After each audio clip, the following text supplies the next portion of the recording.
like a gospel choir. If we live forever, let us live forever tonight. Helicopters against the moonlight, our holy mother of the midnight. And if we live forever, let us live forever tonight.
Faked our deaths, lit a match, closed the door, waited for the flash. Greyhound station, paid in cash. It's Lazarus, we coming back. They say it's darkest before the dawn. We've been in this town for far too long. They say it's darkest before the dawn. We're moving on, we're moving on, we're moving on. Sunset, no regrets. First chance, last man, stuck in the middle. Even that girl's no good love. You taste so sweet, hurts a little. All right, chat. Good afternoon. Hope we're all doing well today. Welcome back to the stream. We're back again with some more Microsoft Flight Simulator. We're back. My hair is still wet from a shower I had this afternoon, but I hope we're all doing well, chat. Welcome back.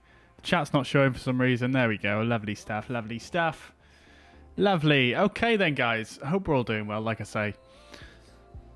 Welcome back to the stream. So today, it's not the middle of the night, so I can actually talk properly and I can, excuse me, I can project my voice a bit more and you guys can hear me and I can actually talk with a bit of passion and commitment to what I'm saying. So yeah, I felt like last night, the whole stream, I watched it back, I felt like I was just kind of like, it felt like it was like one of my old streams back in the day where I first, you know, a couple of years ago where I first started and I was just mumbling a bit and whatnot. But nevertheless, hope you guys enjoyed the stream last night. It was a nice little introduction to the 737, the PMDG, and we are going to be flying that again today, of course. We're going to actually be flying the return leg. I did want to do this last night, but we just didn't get a chance to do it because of how late it was. We actually ended the stream at 3 a.m. My time, if you weren't there till the end. But yeah, we're going to be flying the 737-700 again, Southwest colours. We're going to fly the return leg Las Vegas back to Hollywood Burbank. We might even come back to Las Vegas if we've got time. We'll see how we get on. Yeah, that's what the plan is for today. And today what I want to do actually as well is I'd like to do a bit more of a deep dive into the aircraft. So I've had a little bit of a read through the manual to have a look at sort of what sort of simulation options the aircraft offers that, is not part of the actual real airplane. Because, I mean, if you've flown a 737 in any sim before, obviously you'll be familiar with how the aircraft operates.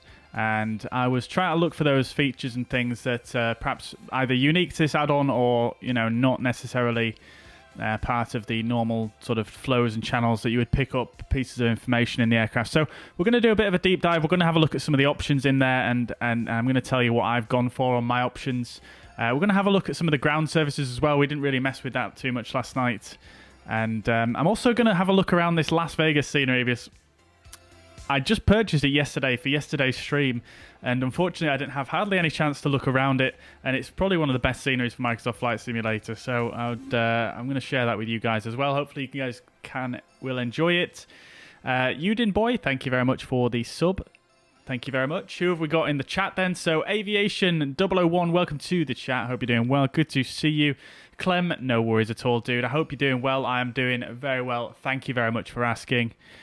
The commentator got it installed finally this morning. Glad to hear it, dude. Glad to hear it. Have you flown it yet? Is it? Are you enjoying it? Are you happy with your purchase? Welcome back to the stream, nevertheless. Anyway, good to see you. Pilot Fisk, welcome to the chat, dude. Hope you're doing well. Let's see who else. We've got Mariner in the chat. Let's go. How you doing, brother? Welcome, welcome, welcome. We've got Acer in the chat as well. Welcome, brother. Hope you're doing well today. Welcome back to the stream. Good to see you. And Stephen O'Rourke, welcome to the chat. You've come over from Facebook. Absolute legend. Thank you so much, dude. It's good to see you over here on the chat. Make sure you get that quality cranked up to 1080p. Not 1080p, 1440p. Right. Patrick Volp is in the chat as well. Good afternoon, Patrick. I hope you're doing well. Welcome back to the stream. Guys, if you're in the chat as well, I've got a poll ongoing at the moment. I don't know how many of you guys have voted or not, but just drop in there and drop a vote down for the new emote for channel members. That'd be really cool if you could do. I'm really undecided, and I've only got one emote slot left to use, so do let me know.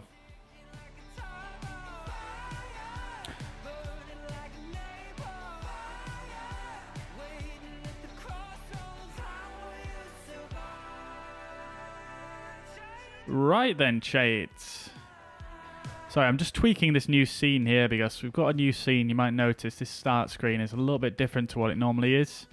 Don't know what you guys think. I'm a little bit undecided, to be quite honest, but I think the chat needs a bit of a background on it, doesn't it? Yeah, never way. Anyway, enough of my waffling. Thomas Rask, welcome to the chat, dude. Hope you're doing well. Welcome, welcome, welcome. Just installed it. Fantastic, dude. I hope you're going to be flying along with us today. Commentator says, I worked from home. Worked from home just for KLM instead of my employer. Brilliant, mate. Love to see it. Love to see it. Yeah, I've spent nearly the whole day today actually looking through the settings and options on this thing. And to be honest, I spent nearly about 3 hours trying to work out some keybinds that I still haven't managed to work out for the aircraft. So I think I'm going to put a support ticket into PMDG about that one because I'm really not sure, and I haven't seen anyone else who's solved it either. So yeah, absolutely brilliant. All right then, let's have a look-sees. So here we are at Hollywood. Here we are at Las Vegas, and obviously we've got the beautiful 737-700 down here in Southwest colours. We're not going to pay too much attention to that just yet. We're going to have a bit of a look around this scenery because, like I said, guys, this is a scenery I've not really had a chance to look around yet. It is a FlyTampa scenery. You guys know I love FlyTampa's work. And, I mean, most people do, to be fair. They're absolutely fantastic. And as you can see, the texturing, it looks absolutely fantastic right off the bat. But I'm not even going to look around the airport initially. I'm actually going to scoot all the way over here because they've actually fully modeled in most of the strip as well. So if we swing around here to the strip, see most of the buildings down here, that's normally photogrammetry, but as you can see, they've actually 3D modeled them in, which is very good. You can see some of the screens are animated and stuff down there as well. We've got the Allegiant Stadium. There's some really cool night lighting going on here as well, which we'll have a quick look at as well. Very nice. Delano, Mandalay Bay. I've never been to Vegas, by the way, guys, so you'll have to excuse me if I seem a bit naive here. Mandalay Bay, little sign out the front. Oh, look at that. The screen's working on that one as well. Fantastic. We've got this pyramid with the light beam coming out of it. I'm not sure what the name of that is. Is that... I don't know. The light beam seems a little bit off, though. Oh, look. What is going on there?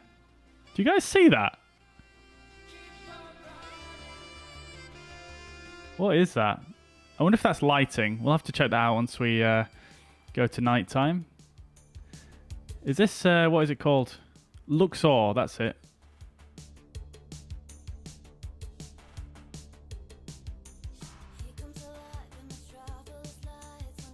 Very good. Very nicely modelled. And I think one of the really cool things about this scenery is, I mean, you've got the MGM there. Everything is loads of animation going on these screens and stuff. So unnecessary, but absolutely brilliant. We love it. And then one thing that really caught my attention about this one is the fountains here. They actually work. That's so cool. And they've put the water in down there. It actually looks really, really good down here. Let's go to nighttime real quick. And let's just see what it looks like. Very good. Very nice. Oh, wow. Okay. Ferris wheel moves as well, of course. Very impressive bit of scenery, this. Just look at that. That looks so good, doesn't it? I'm not going to look around every nook and cranny here, but... does look very good, doesn't it? Now let's check out this pyramid here. Let's see what's going on. So it is lighting that's going up there. Very cool. All right, and then back into the airport. I'm not going to look too closely at the night lighting here. We'll go back to real time. Let's just check out the airport real quick. But as you can see, texturing and modeling is absolutely first rate here. Cheeky interior as well. A few slot machines, of course. Yeah, it's very, very nice. I don't really need to go around it too much, do I, chat? Because you guys know FlyTampa is going to do an amazing job. Like, look, for example, look at these markings here. So good. And then you've got these tire marks coming off, and it all just looks great. It all looks randomized as well, and not totally repeated. You get a lot of textures in some of the lesser sceneries where they just repeat the texture over and over, and it just looks very fake. This is a very big airport, so I'm not going to go through it all here, but you guys know I love ground textures and ground markings. Taxiway signage, pretty good. And then we've got a few statics laying about as well. I guess this is probably going to be Allegiant. It is indeed. Is that a mad dog right there? A few mad dogs even. Are they a bit small to be a mad dog, actually? I can't tell. And then finally, we'll just take a quick look at the runway textures. Very good. Very, very nice indeed. They've got this concrete sort of paving. Very nice. What's over here, actually? What are these? There's some more planes over here. There's some 737s by the looks of things. Bit of GA. A couple of 747s. And a newer 737 as well. So yeah, there we go. That's a very brief look at, excuse me, Las Vegas. Now it seems that my my jetway is actually disconnected. Has it just bugged? It might have bugged because you can see the hood's still out there. Yeah, okay. So I'm going to have to What's the best way to do this now?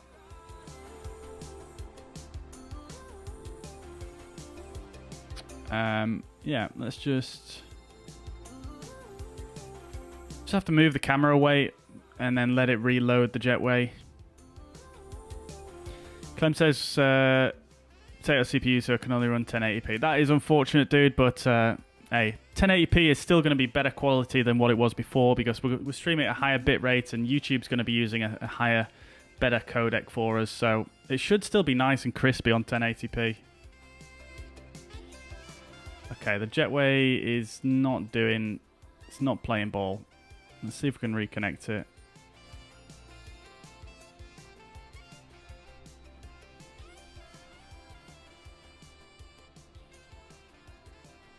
God damn it, I wish they would fix this.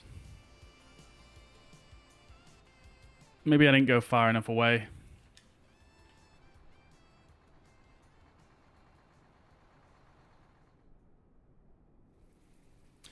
Jamal, welcome to the chat. Let's go, dude. I hope you're doing well. Welcome, welcome, welcome.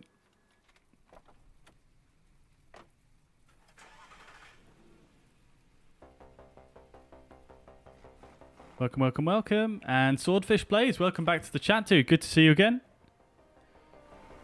Oh my god, what in the world just happened?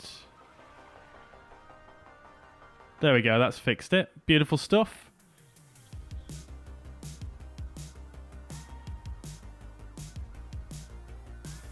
It's removed all my ground services though, which is nice. Hang on. Where's that sound coming from? Is that telling me that I've got a low battery on the aircraft? Oh yeah, because it's disconnected my ground power, hasn't it? Great. Okay. Let's just go and get the ground... Oh, it's removed the chocks as well. Fantastic.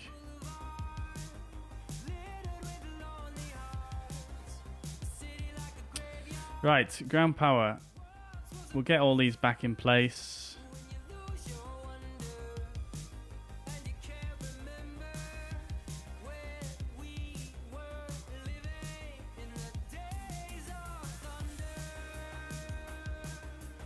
Ground power. There we go. That stopped the alarm. We'll get the yaw damper reconnected there. And then the IRS is going to have to realign. What in the world just happened? That is so strange. Here comes our maintenance man. Or woman.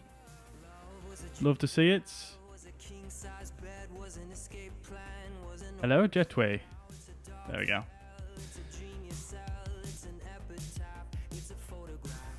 What is going on with this guy's pipe? And that guy's pipe. I wonder if it's because they all unloaded before they disconnected. Jesus. And the cleaner's coming as well. Fantastic stuff. Ah, Mariner, what server am I on? Let me just check. I actually need to turn multiplayer on, so let me just do that. I'm actually going to do that as well. I am... Oh, no, no, no, no, no. North Europe. North Europe. Yeah, the commentator Toolbar Pushback wouldn't have fixed it then. Because it was... Yeah, it's a bit of a bug that when you go far away from the aircraft and come back, sometimes it bugs out and it will never reconnect again. Or at least visually anyway. Is there a long initial load-up time? Yeah, fairly long, Sammy, but for me it was quite similar to the CRJ and also quite similar to the BA146 in terms of load-up time. So not too long really, but yeah, there is a bit of a long initial load-up time while all the files are being compiled in the initial load. Blown Up, welcome to the chat. Hope you're doing well. Good to see you. Welcome, welcome, welcome. Ah, okay, so the commentator's already answered you there. There it is. But yeah, I mean, it's really going to depend on the spec of your computer as well. You know, how fast your hard drive is, how much RAM you've got. And your CPU might take longer, it might take less time. Depends. Right then, chat. So, instead we're going to do a bit of a deep dive today. So first of all, let's have a look at some of these ground services. Is this Mariner right here in the Southwest livery also?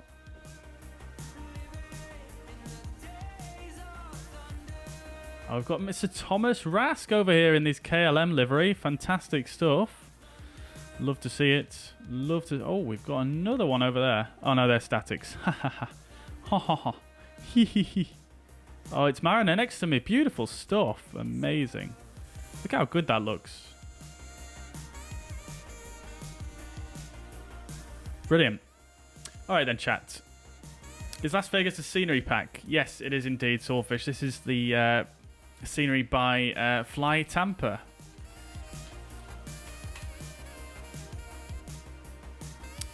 Right. Okay then, chat. So let's have a look at what we've got. So you've already seen the maintenance van. The maintenance van just sits there. It doesn't really do anything else.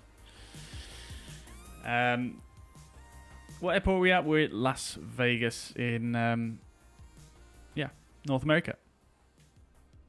We've got the PMDG cabin services. This is a cabin cleaning. This is a cabin cleaning option. They will always connect to the front right door. So that's that one. Obviously, we've got a GPU here. This is the air conditioning unit. So if we actually go into the flight deck now, we should... If we come up top here, turn the volume down for a minute on the music. If we put the packs on now I'm not sure which side it's going to run through, but if we put the packs on,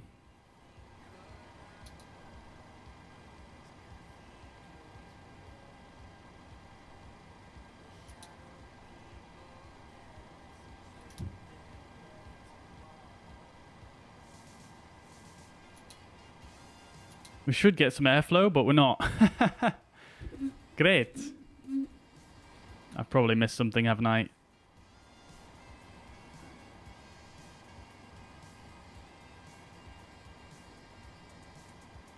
Don't think so.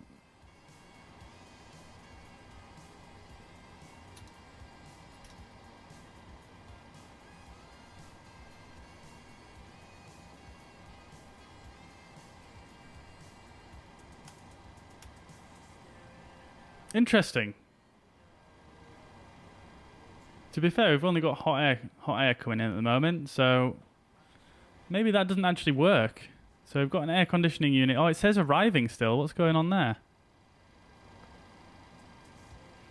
I guess it's not activated itself properly. That's a bit weird. Very strange. I mean, it looks like it's perfectly in place to me.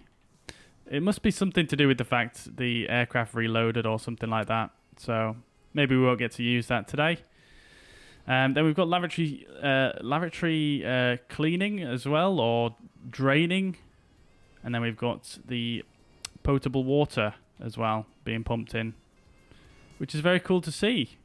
Very cool indeed. It looks like these connections are nicely modeled as well. And then, of course, we saw the fuel truck yesterday. Quite nicely modelled. This is part of the scenery, this little baggage cart here as well. So that's that. Shame no custom pushback vehicle. Yeah, there is actually a custom pushback vehicle, yeah, but it doesn't spawn in until you actually call it in. The only thing is that you can't really control it as well as Toolbar Pushback can, so I don't think I'm actually going to use that one again today. In fact, I might just use it once just to show you guys for this time.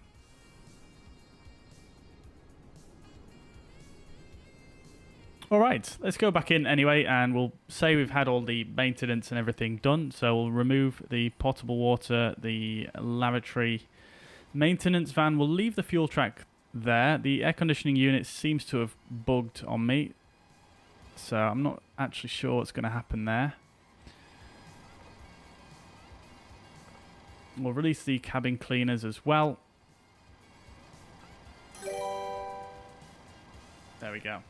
Hey, DK, thank you very much for the silver membership, dude. Much appreciated. Hope you enjoy your channel badge and the emotes in the chat, dude. Don't forget to vote on the new poll for the new emotes in the chat. Right, air conditioning unit still arriving.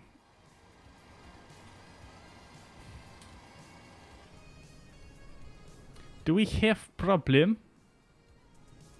Another 737 overhead, of course. There goes the cleaners. Yeah, I don't know what's going on with that.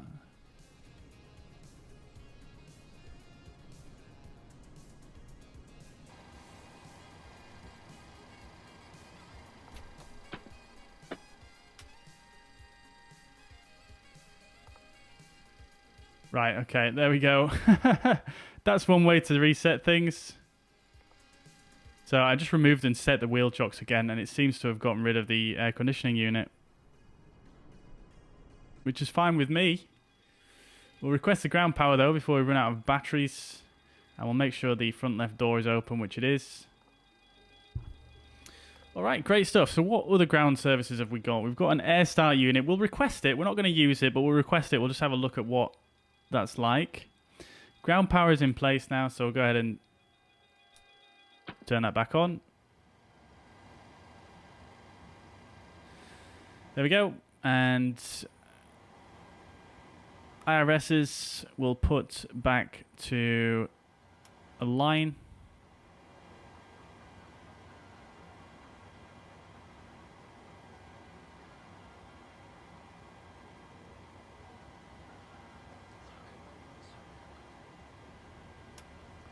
And then back to nav. Is that going to work?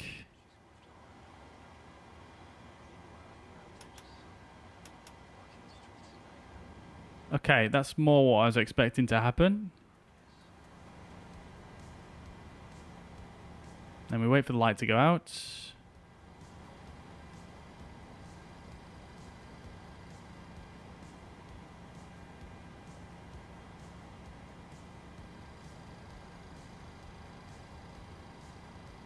Right, maybe we request the air conditioning unit again this time and see if it actually provides bleed air this time or some kind of air conditioning.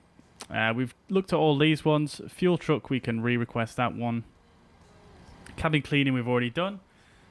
Forward and aft galley, we did see last night. We'll request the aft galley, which is basically the catering, I guess. And then we'll get the loaders in place as well. I don't think you can request the loading carts until there is actually until you've actually done the refueling. I think the refueling truck gets in the way, but let's see. We'll actually request them and see what happens. Yeah, so you've got arrival hold on all of these, so they're going to be held. And that's about it. That's about it. Let's see how we're doing up here. There we go. So we'll put these back to nav. There we go. Perfect. Right, let's have a look outside then. So we've got the air conditioning cart here, and then we've got the air start cart here as well. Very good. Wait, where's that jetway gone? Bruh. Why does it keep disconnecting? Interesting. Okay, so we've got the baggage loaders coming. We've got the catering at the back there. Right, all right. Now then, do we have air conditioning now? It sounds like we do. Maybe not. Oh yeah, we do. We do have duct pressure now. Fantastic. Now let me just see which packs are actually coming through.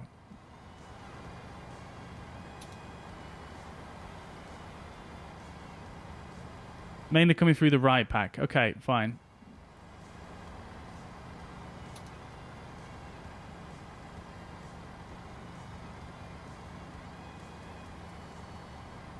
Although the left pack is clearly taking some load.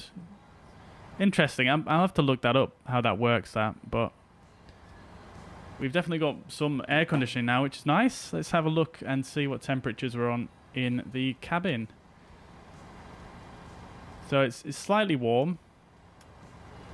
Let's just turn the temperatures down a bit. I did read some very cool stuff in the manual earlier on today. Actually, I'll read it to you right now, in fact, about how they're doing the temperature in this aircraft. So, you know, someone was asking me last night, you know, how is this compared to the BAE 146, for example?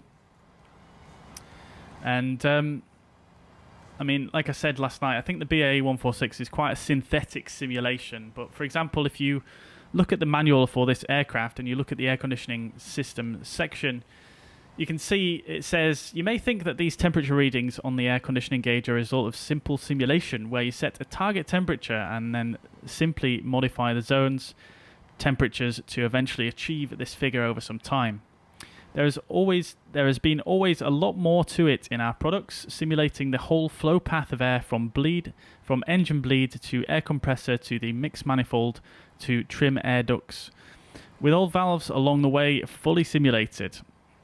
What is new in the PMDG 737 is the temperature simulation of individual zones based on a detailed heat exchange model that considers thermal loads such as electrical loads, example, operating display screens and dome floods in the cockpit, supplementary heating sources, footer, shoulder heaters and windshield air, number of passengers on board, solar heat, the state of the doors, interaction conductivity of different aircraft components with exterior and between each other. So, yeah, that's straight from the manual. Absolutely insane, the amount of level of detail in this thing. It's just brilliant. I love it. Nimloff says the LNAV doesn't work. Why? It works fine for me. In what way is it not working for you, dude?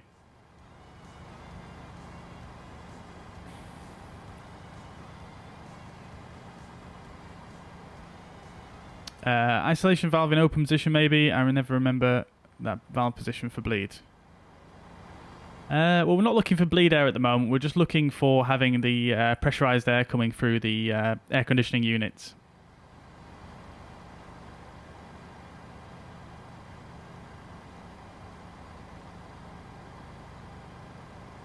Right there, chats. Okay, so we've had a look at that. So let's spin around again.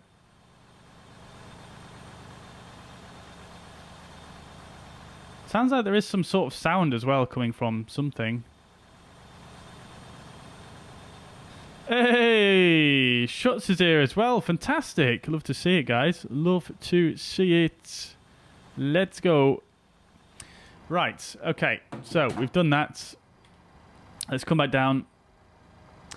We shall release the catering. We shall release the air start unit.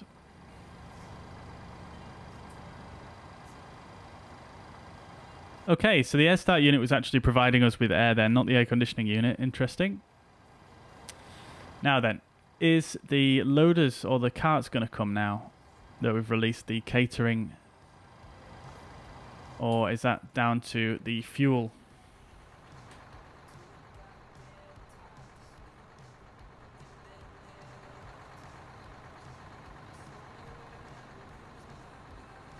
Oh, Mariner's disappeared.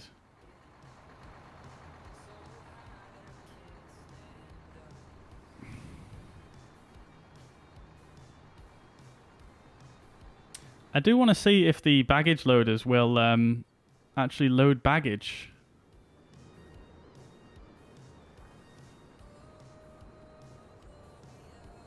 We'll check that out in a moment. Oh, here comes one of the baggage carts here. Fantastic stuff. So the other one might be blocked by the fuel truck, I think, maybe? Yeah, the forward cart seems to be blocked somehow. So what we'll do is we'll just try and load a bit of baggage on just for a bit of fun. So we'll just put on, I don't know, 500 pounds.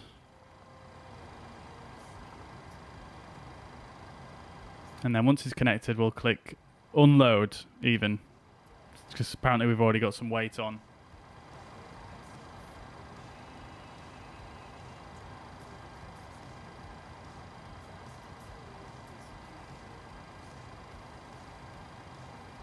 Make sure you have flight directors on for LNAV. Yeah, you need. I believe you need the flight directors on to arm any of the modes in the autopilot in this aircraft, I believe. Ah, fair enough, Mariner. No worries. No worries. Dio, welcome to the chat. Hope you're doing well. Welcome, welcome, welcome. All right, let's try unload then. Let's see what happens.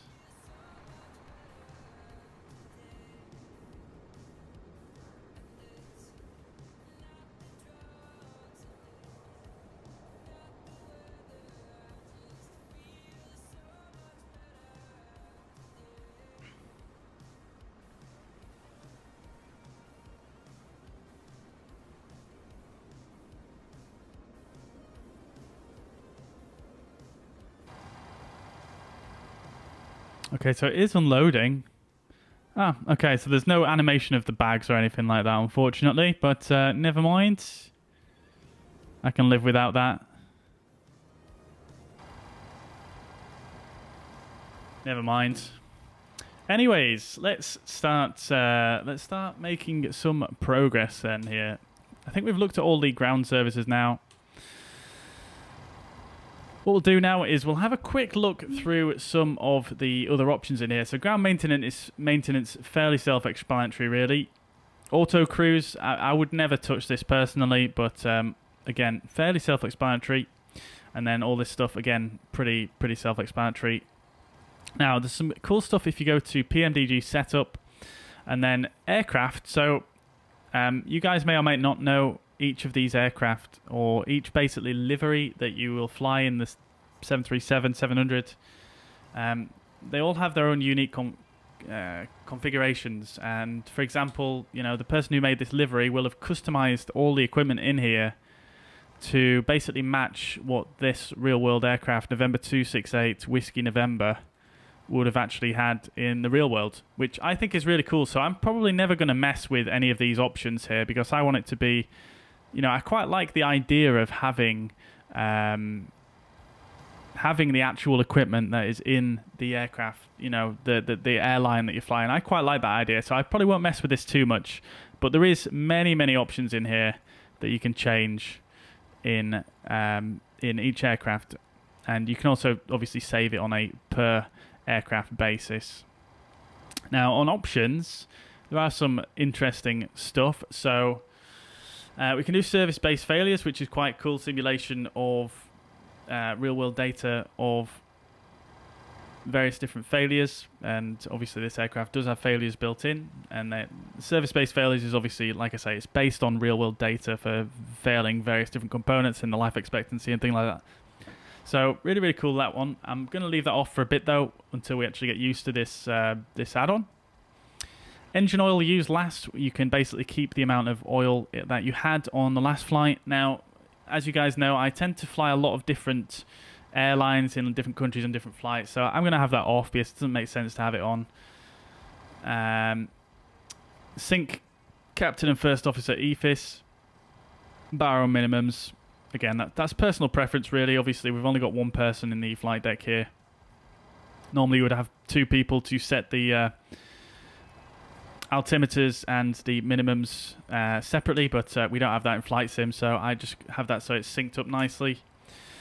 Sync captain and standby altimeter, I've got that on yes, because again, I mean, you could do that obviously yourself in real life, just reach down here, but I'm lazy, so I'm going to have that on. Iris options, have it on realistic. You guys are probably familiar with that from the A32NX. Now, set Microsoft Flight Simulator localizer course. Now, this seems like it's a bit of a convenience thing because of a bit of a quirk of the sim, and I'm probably not going to explain it that well to you, but I would probably just leave that on because it's, yeah, it sounds like it's a bit of a workaround for the way the sim is at the moment. Maybe that's not going to be necessary in the future, but we'll see. Realistic autopilot engagement basically will only engage the autopilot unless you've got the aircraft, you know, nicely in trim and you're not pulling on the controls, basically. If you have that off, then you can just put the autopilot on at any time.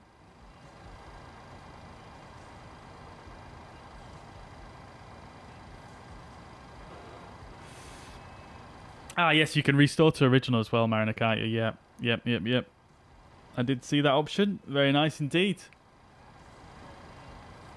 Show thrust lever position. I really like this option, actually. It shows your thrust lever position basically here. Oops. Basically here when the engines are started. It doesn't show it now, but super handy for when you're disconnecting the auto throttle on an approach. And it actually works properly. In the Zebra mod in X-Plane, it doesn't sync up properly with my throttle quadrant because I've got the reversers on axis. So nice to see that feature working properly. Bobby, welcome back to the channel. I hope you're doing well. Good to see you again. We're headed back to Burbank today. We're doing the reverse leg of the flight that we did yesterday. So, yeah, going out of Las Vegas once again. Oops, I didn't mean to do that one. There we go. Right, okay, so auto throttle manual override. Now, this, again, is making it a bit easier for you if you have it on never, for example. Basically means that you can never override when the auto throttle is armed here. In the real aircraft, when you on the PFD,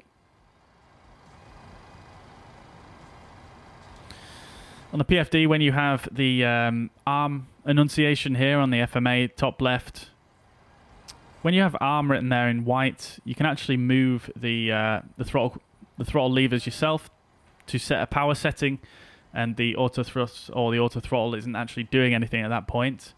So by having it on auto thrust hold des arm only, it says arm in white on the descent. That's the realistic behavior in the aircraft, basically. You could have it on never whilst you're getting used to the aircraft, or you could have it on always, which I wouldn't advise really. So I'm going to try it with that on. I haven't done a flight with that on yet, but we'll try it.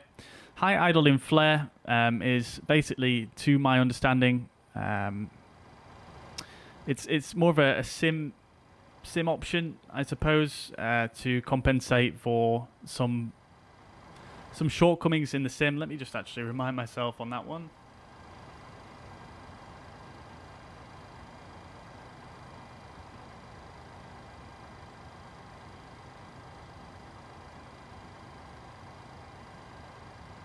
Yeah, so basically what it's doing is it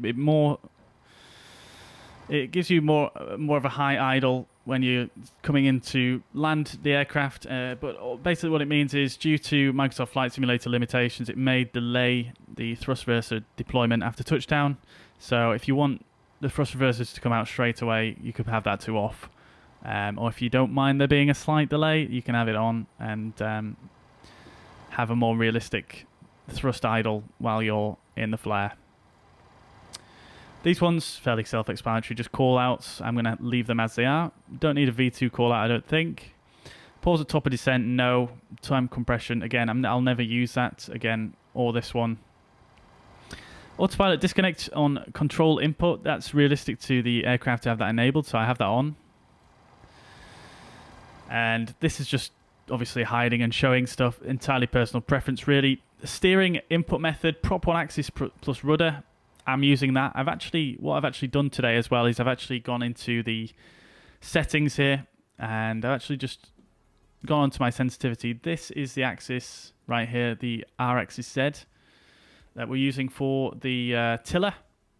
I've actually just reduced the sensitivity on that a bit to see how that performs today.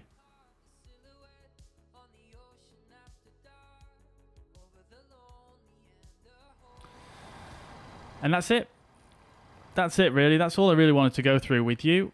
Simulation, we've just been through that. Performance. Oh, okay, so this page is actually really quite cool, actually. So I don't know if you guys have looked at this one, but basically what it is it's actually an FPS limit for all of these different components in the flight deck. And you can also go on here. You can even come in and change some of the options on here as well, which is really quite cool. So you can change the terrain display image size, which is really quite cool. Let's try it on 256 today. You can change the image detail as well. Let's put it on medium, and then dither colors and terrain sweep as well. You can turn that on and off. And then this is basically a hard frame rate limit on each of the different displays. So I've put a 30 FPS limit on the PFD and EFIS. So that's going to be basically on the PFD here. And on the ND as well, I've done the same thing. 30 frame rate for this. Now, probably not actually necessary to have that on 30. You could probably have that a bit lower. You can actually also clear those out as well. So if you go clear or delete, sorry, and then delete it, you get unlimited frame rate. But I'm just testing with a 30 frame rate limit. Now, 15 for the engine indications, so up here and down here. And then 15 for the standby flight display, which we don't actually have a digital one in here. So that's not applicable to this particular aircraft, but in the aircraft where you have the digital, or it's called the integrated standby flight display, I believe. Yeah, on that one, that would be limited to 15 FPS. And then 25 HGS, that's for the HUD, heads-up guidance system. So that's that. Some pretty cool options there, I think, overall. And you can also go on disable displays as well. You can bring up first officers, so that'll actually, if I press execute, actually gets rid of all those screens as well, which could be good if you are really, really struggling for frames. Again, you can do the captain's side on none. Very, very good indeed, I think. Some nice little options there. And yeah, I'm pleased to see that they've added so many different things in. It's really, really impressive, actually. Right, so let's put in our GPS position into our IRS. And we shall carry on with our flows to get set up here. Skullpiercer, welcome to the chat. Love it with the emotes. How you doing? Welcome to the chat. How's the PMDG? Really, really nice. Really enjoying it, yeah. Don't know if I should buy the 700 or wait 3 months for the 800. Don't want to buy both. Yeah, so DK, the difference between the 800 and the 700 is fairly minimal. It's fairly minimal. So I probably, I mean, if you only wanted to buy one or the other, I would probably just wait for the 800 because it's obviously more widely flown, and it's, you know, so many people are flying the 800. It just makes more sense. I would personally prefer the 800 as well, to be quite honest with you, but I ended up getting the 700 because, you know, to make some content for you guys, basically. That's the main reason why I got it. But I will be getting the 800 as well, and I anticipate when I do get the 800, I probably won't fly the 700 that much, to be honest. So, yeah.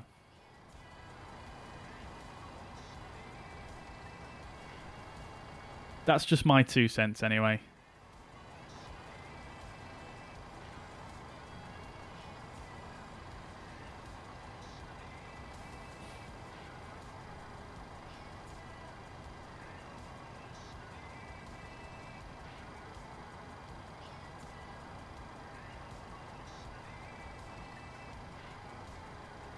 Right then, chats. Okay, so let's carry on and getting set up here then. So, let's see how the refueling's doing. Did we start the refueling?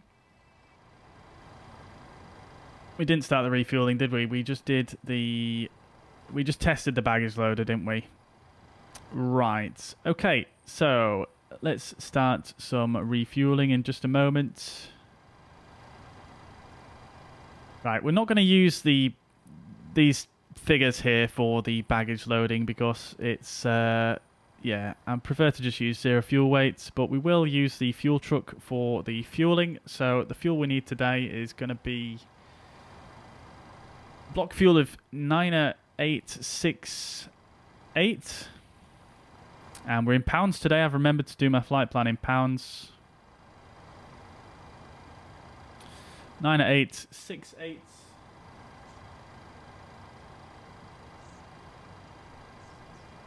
Is it going to let me start the fueling?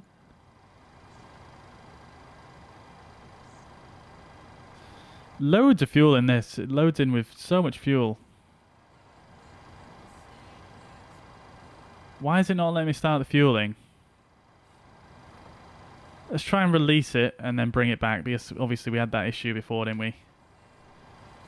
I've also set up a slightly different pilot's position as well. You might notice it's a little bit higher actually.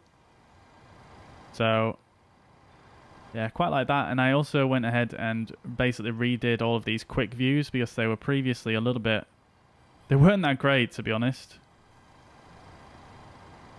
So I've gone ahead and redone them so they're a little bit more usable. Because as you guys know, I'm not using Track IR or anything. So it's quite useful for me to have these quick views. And I actually uploaded it on flightsim.to if any of you guys would like to download the file.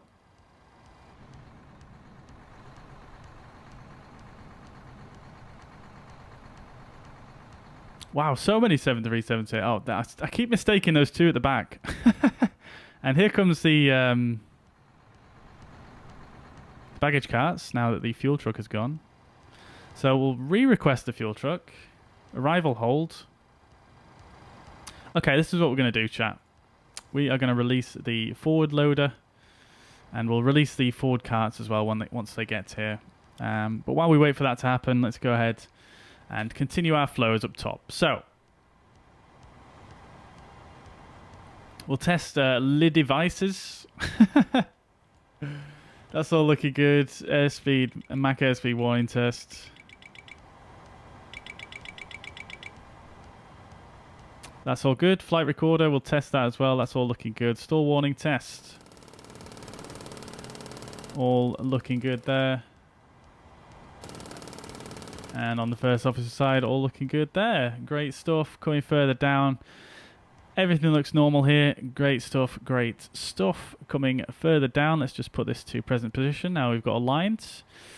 Your damper comes on. Everything here is good. Fuel pumps are all fine. We'll leave them all off for now. We can check the crossfeed. So on dim and on off. There we go. Fantastic. Coming down here. Everything looks good.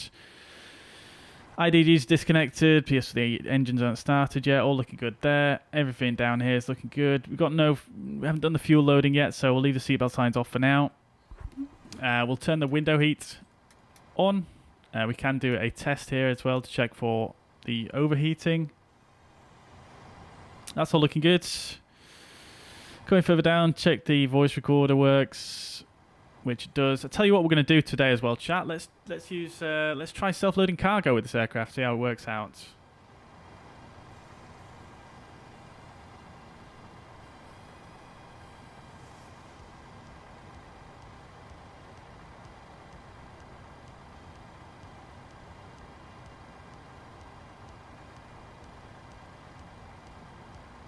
I think self-loading cargo is broken. Oh no, we're good. Okay, fantastic. Right, so let's import our flight plan from SimBrief. We're going to be a Boeing 737-700. Sound pack, do we have a Southwest? We do not. Never mind. So, flight time, departure time.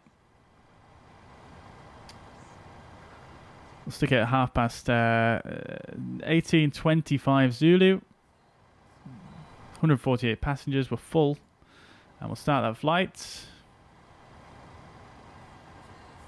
Okay, it looks like it does actually work so far though. That's quite nice to see.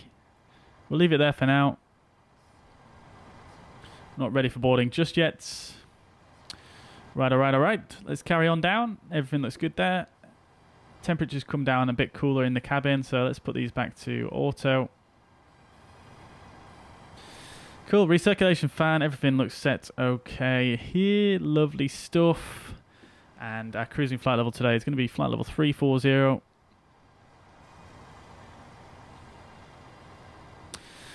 And the pressurization is in automatic, and down at the bottom we're all looking good as well. Great stuff. We'll set up the MCP once we get a little further on. Coming down below here, let's test the annunciators.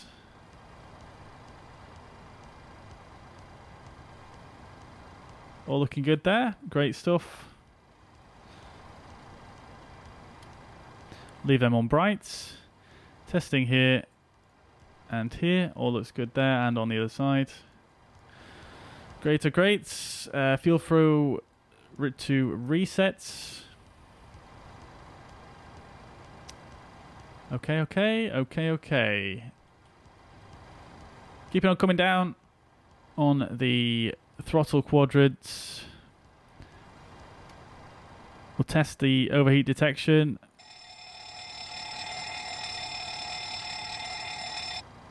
All looking good there, and testing the fire extinguishers. Oh, I can't seem to get that to go right. There we go. Right. 2 good tests there. Coming further down. Cargo bay fire. That's a good test. And we can test the TCAS as well.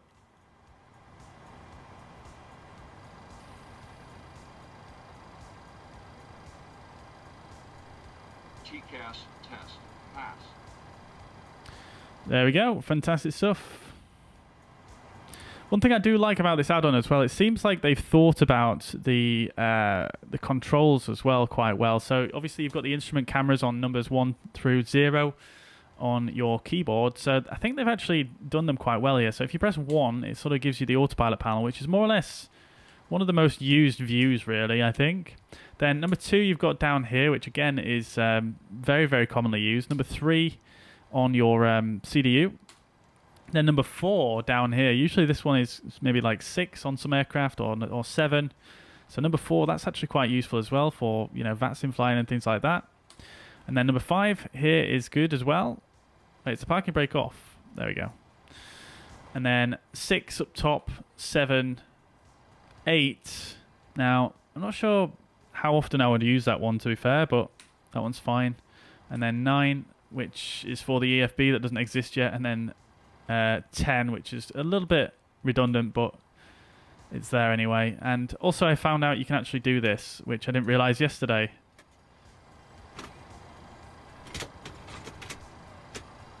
Very nice. So we can actually now sit in that seat.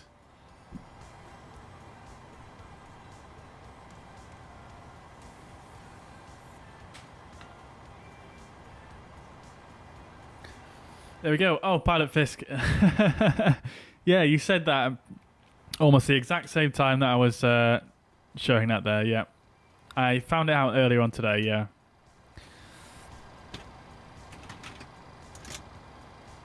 Lovely stuff. It's a shame you can't open this door, though, but I have set up some custom views.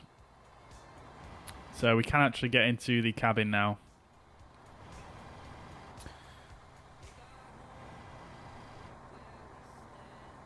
Having said that, I didn't actually set any of the views inside the cabin. They're more or less outside, but you can just go in like this. Right. Okie dokie. So carrying on with what we were doing. So we got to the throttle quadrant, did we? We did all of our tests here. That's all looking good. And then finally, nav radio test.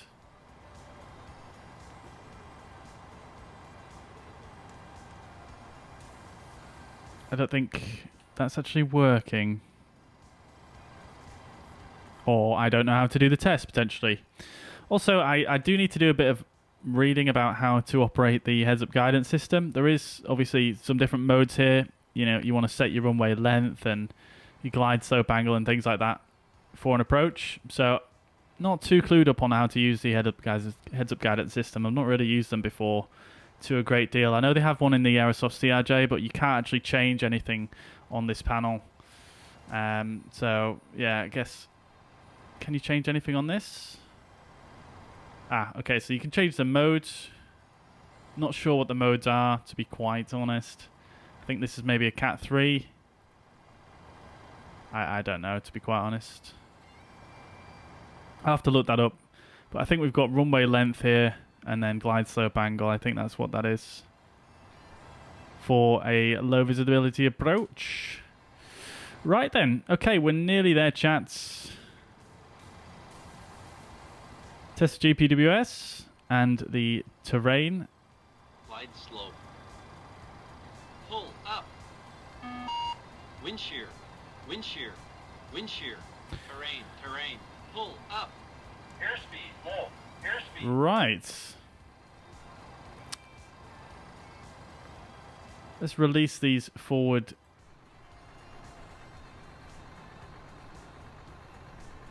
Baggage carts.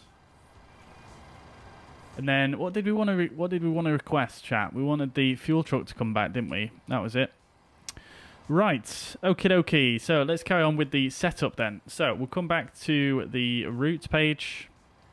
We'll put in our origin, which is Kilo Lima Alpha Sierra. And we're going to Kilo Bravo Uniform Romeo. And we are going to do a flight plan request. Doesn't have the flight number filled in there. Interesting. Let's see how it goes. 203 nautical miles. Let's check that against our OFP.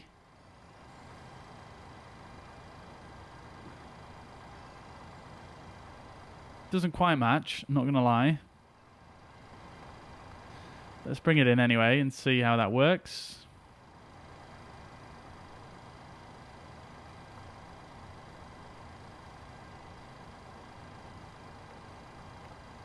That's not... Oh. Route uplink ready. Load. First time I've done this, by the way.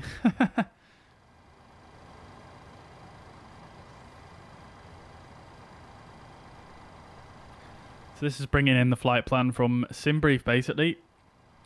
Route data uplink. Let's check it. Sliver and cream. That's correct. Great stuff. Activates. Executes. That's its stuff. It hasn't brought in the flight number though, so we'll have to put that in ourselves. So Sierra Whiskey Alpha 1247. And we're going to do runway 19 left for departure. Well, that's what we're anticipating. And we'll execute that. That's in. Okay, cool. We can also do our alternate flight plan on here, I believe. Alternate destinations. Kilo Sierra Bravo Delta.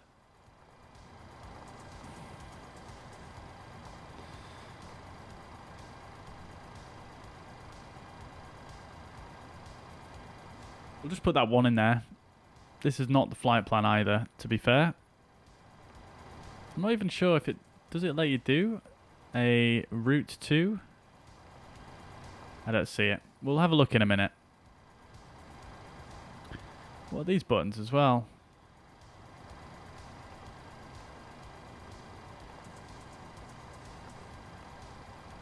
Does not seem to do anything. Okay, so departure from Las Vegas, which we'll just check the weather for real quick. Winds are variable at 6 knots. Okay, fine. We'll go for 19 left then. Yes, that's what we've planned. I'm going to go for the Raider 2 departure via the Sliver transition. And the arrival into Burbank is going to be expected runway 15.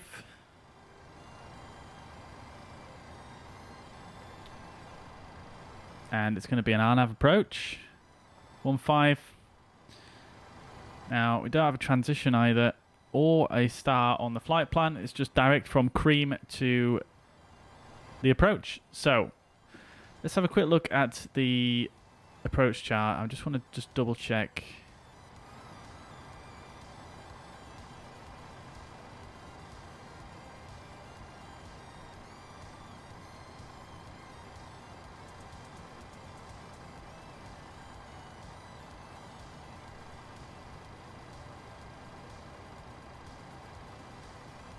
Okay, so it's the visual approach for runway 15. It does seem to suggest there's an RNAV, but let's see. Okay, so there's an RNAV approach. Yeah, we don't need to use a transition for that.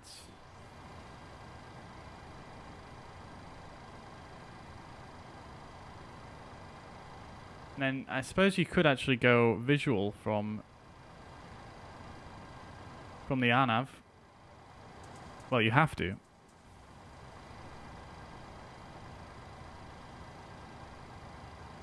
We'll put it in as a backup. We might not necessarily do it. We might do the visual, but we'll have a look en route anyway. So I'll put that in for now.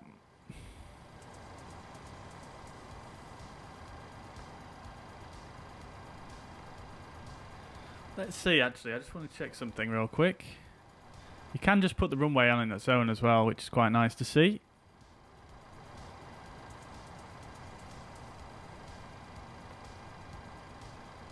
Not sure how confident I feel in doing a visual, but we'll put that in.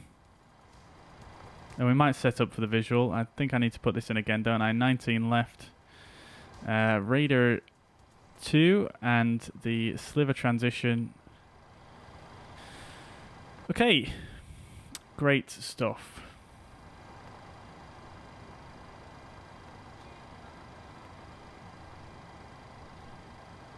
Let's execute that and have a look. So, radar, sliver, cream.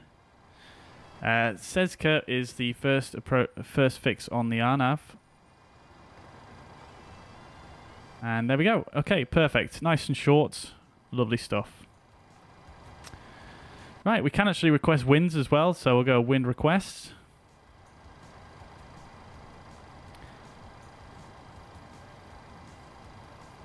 Hello? Are you doing anything?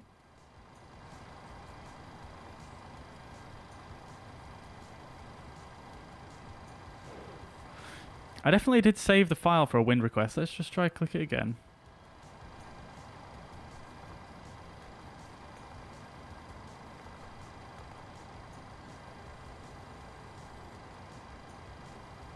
Oh, I think you have to do the perf in it first, don't you? Okay, so we'll do that. First of all.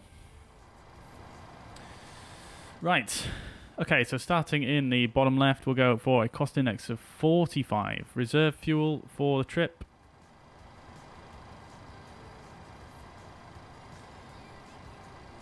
Is going to be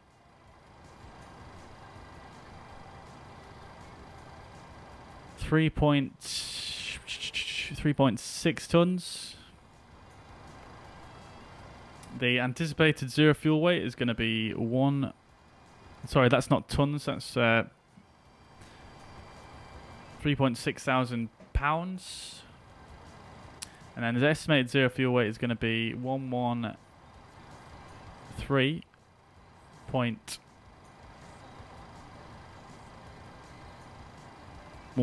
It's just going to be 113.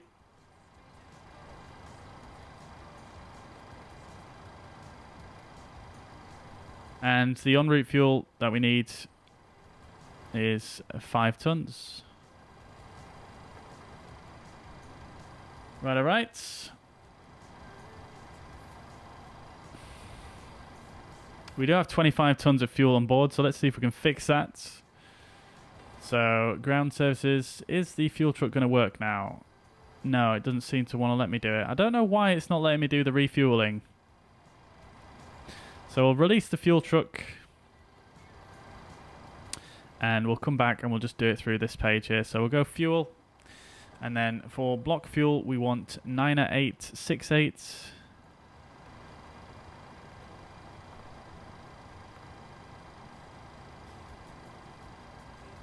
And then as a payload, we're going to have a zero fuel weight of 113.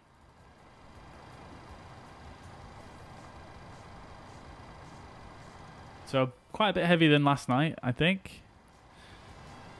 113 on the zero fuel weights. Now, I just want to try something real quick. Okay, so these figures do change when you put in a zero fuel weight. I didn't see them change before, that's all. Right, okay, so 113 on the zero fuel weights. That's looking good. Okie dokie, fantastic stuff. So that's all loaded in then. Let's go back to our perf init. Now, it's saying our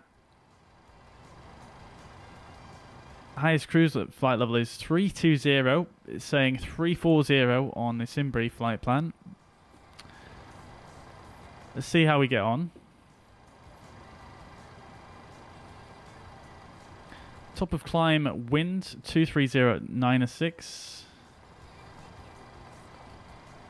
And a top of climb outside air temperature of -49. Transition altitude is 18,000. Okie dokie. Perfinite request. I don't know if that button actually works.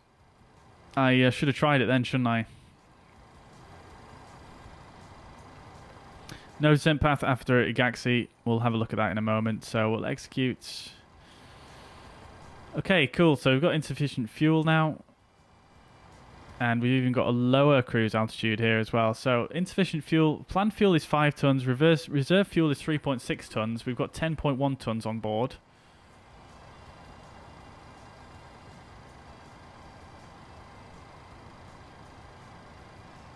Which is actually more than I asked for, rather strangely.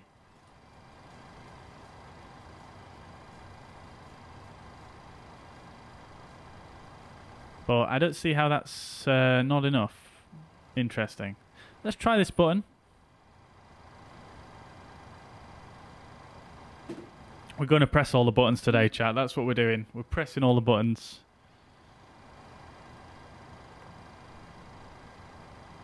Okay, it didn't do anything, did it? That's fine.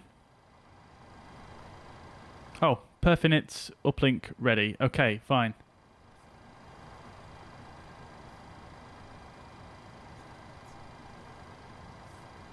Let's try it, see what it does. Okay, so it's changed our reserve to 5.1. Zero fuel weight stays the same. Planned fuel is 5 tons now. Where is it getting that 5.1 for the reserve fuel? I'm not seeing that on the flight plan at all. Cost index of 18. I'm not sure where it's getting that one from either. Let's just erase that and go back to what we had before. Okay, cool. So we're just going to bear in mind that we might not make 340, but we'll see how it goes. So then, if we go back to our what we were looking for before on the cruise wind, so back to our routes page, departures. Oh, I've lost the winds page.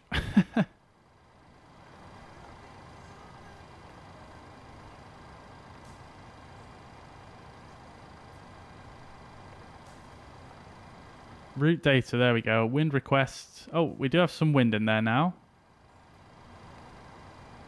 Oh, that's got the top of climb wind in. So request a wind.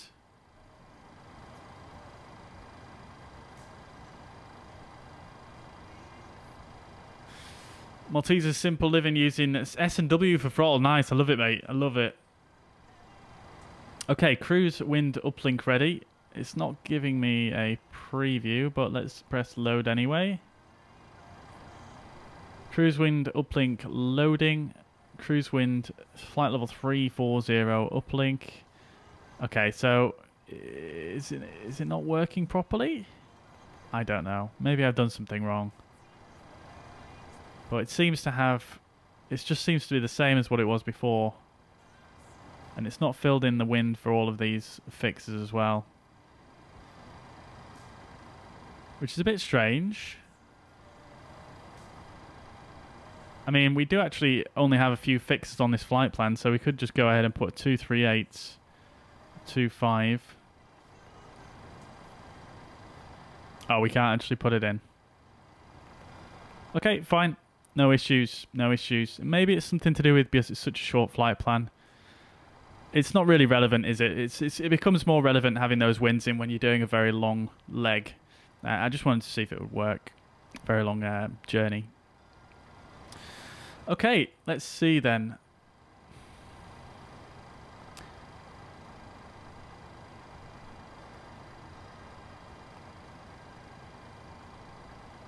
Okay, so you cannot put in a...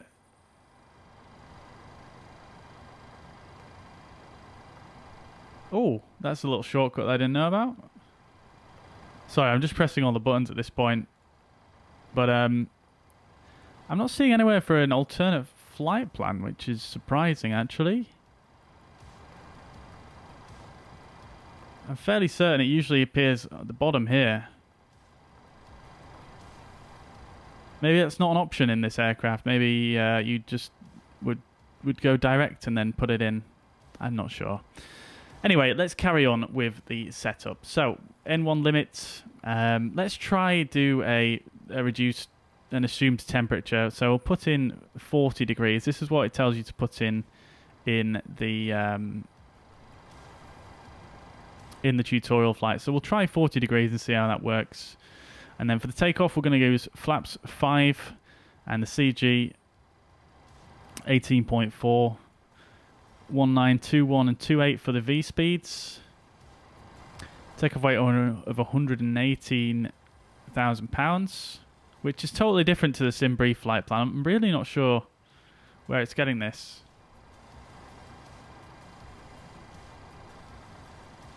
Let me just check my loading again real quick, because I'm a bit surprised that it's so wrong, because I'm using an adjusted SimBrief flight plan today. Zero fuel weight 113 there. Let's just check on the actual menu. FS actions, payload. 113 on the zero fuel weight. Gross weight 122.9.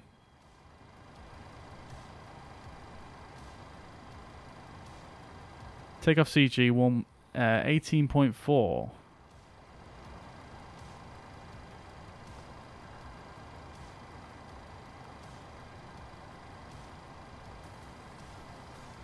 So where is it getting this gross weight from then? The CG is correct. Takeoff weight is totally wrong though. Let's see if we can change it. We can't. Okay. I'm not sure how it's calculating that. Maybe I've misunderstood something there. And this runway remaining doesn't seem to do anything. Okay. Let's carry on. I don't want to keep you guys whilst I'm troubleshooting. Okay. So we'll do that. And I think we're about ready to go. So we'll get our legs page up here. Now we'll put the progress on the first officer side. We'll say ready for boarding. We'll start the boarding. We have done the refueling now, so let's get the seatbelt signs on. Let's see if that syncs up. It does not. Never mind.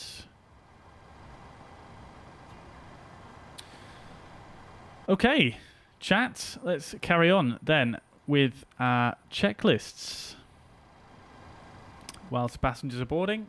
So, pre-flight gear pins and covers are removed. Dispatch and maintenance release is checked. Oxygen, we can test that. That's looking good.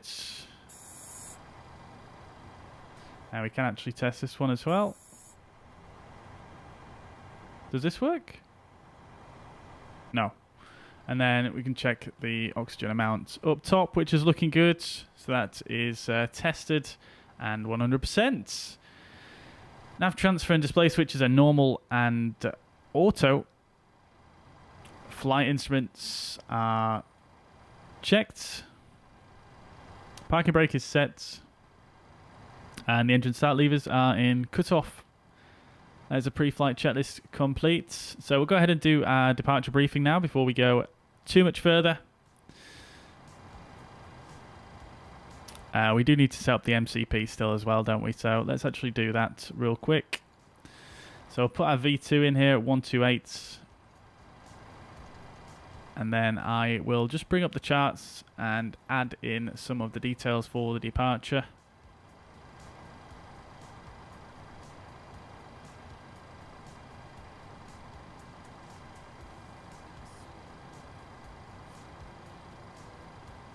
So our initial heading is going to be 194.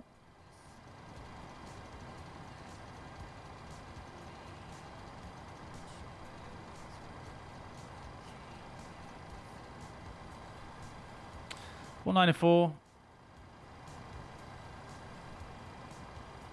Then direct to Diru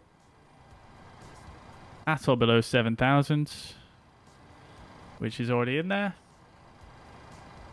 Then on track 189er to cross radar at or above 13.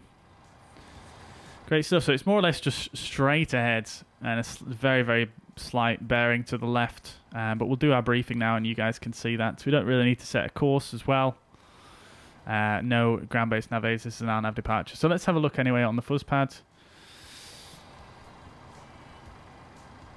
Okay then, chat. So we're here at Las Vegas, Nevada. Chart number is the 10-9. Excuse me. Lots of instructions here. Not really relevant for us, mostly ATC related or for bigger airplanes. We're not on VATSIM today, so we're not going to pay too much attention. We're just going to fly on multiplayer. ICAO code Kilo Lima Alpha Sierra, airport elevation 2,181 feet.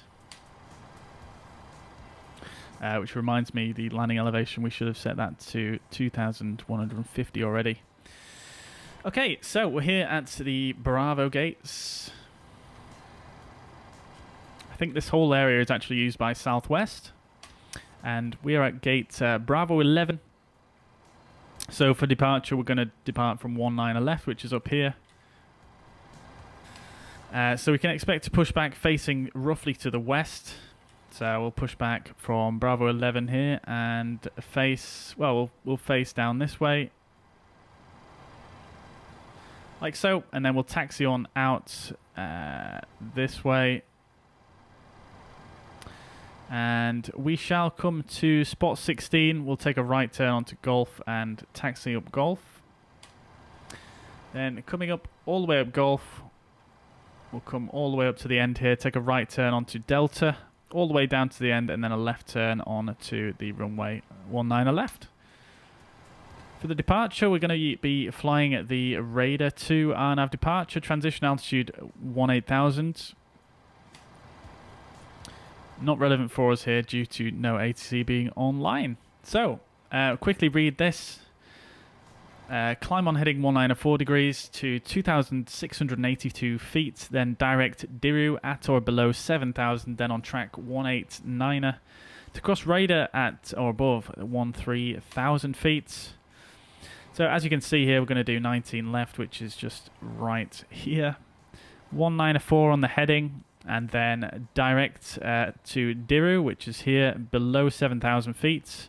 And then 189 a track outbound towards radar, which is just down here, 13,000 at or above. And that's that for our departure. We're then going to use, we're actually using the sliver transition, aren't we? So we'll actually come out here to sliver as well, and our departure actually ends there. We can disregard this last bit. That is for the Hector transition, which we're not using. No restrictions at sliver, however, so nothing too much to say there.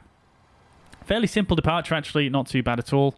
We'll take off using heading select, and we'll activate the VNAV once we're past that acceleration altitude.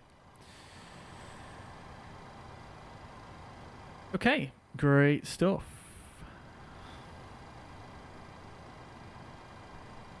How are we feeling, chat? How are we feeling? Chuts, welcome to the chat, dude. Hope you're doing well. Welcome, welcome, welcome. Our first ever platinum member here on YouTube. Welcome to the stream, dudes.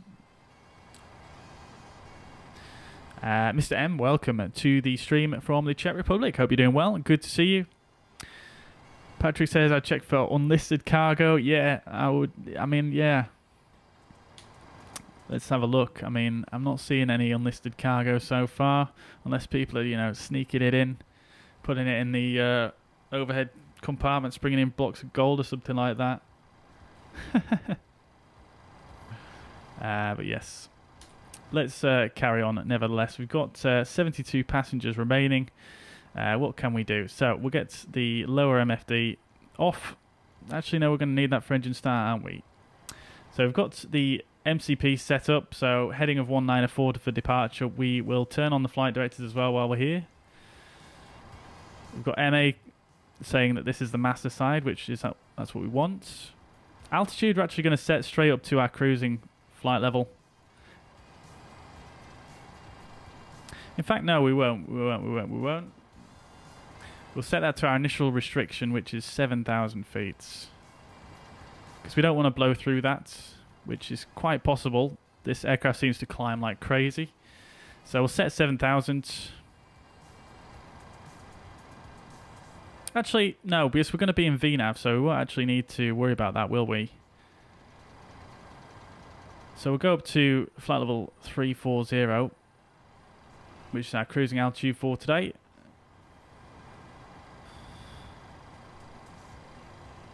And we shall use LNAV for the departure. Sorry, not LNAV, heading select.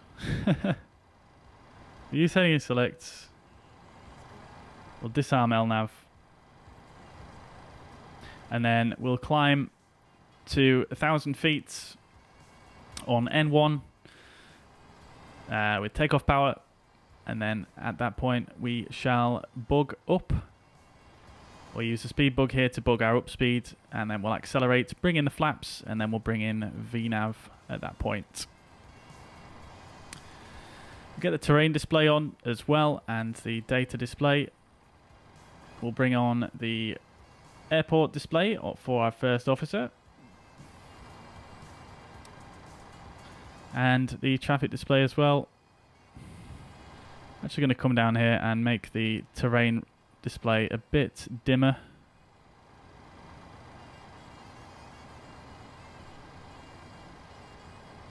Okay, great stuff.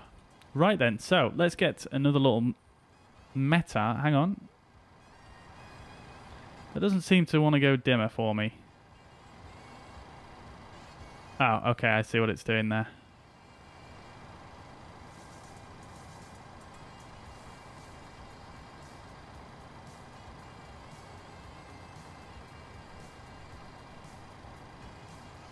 Right, okay, that's not actually very good, is it? It's so blocky now. So let's go back to here and go to the performance. I'll put this back up to 512, which is what we had it on yesterday. Right then, chats. I think we're almost there. We've got 36 passengers remaining. So we can do our before start checklist. No, we can't. We'll wait. Let's have a look outside. How are we looking? Very, very nice. In fact, just reminding myself, let's get the APU started.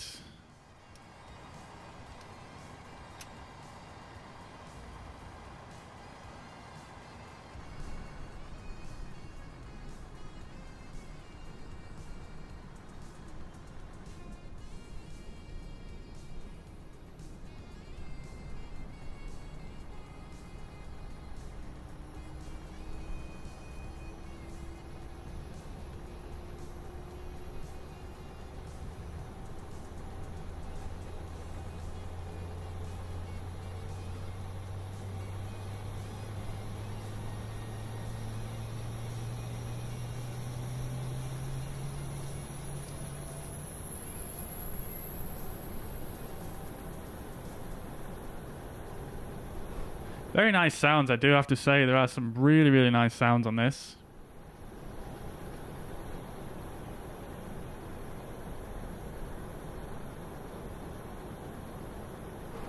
Vitor, welcome to the chat. Hope you're doing well. Welcome. That's what you were thinking of, Patrick Gold. Yeah, definitely. Yeah, sure. EasyJet 001, welcome to the chat. I saw you already flew the 737 in Microsoft Flight Simulator. Do you recommend? Is it good? Yes, I do recommend it. It is very, very nice indeed. It is very, very nice. I'm having a lot of fun with it. I've only done one flight in it, but I'm really enjoying it. Will the weather radar work in the future? I believe it is planned to work in the future at some point. There is a note about that in the manual, which I've not read yet, but what does it say? It says the 737 does not currently include a simulation of the Collins WXR 2100 unit commonly found on 737 and other airliners. if and when access to this functionality becomes available, we will implement the weather radar. So there you go. It is planned for the future, provided Asobo can do the what they need to do, basically.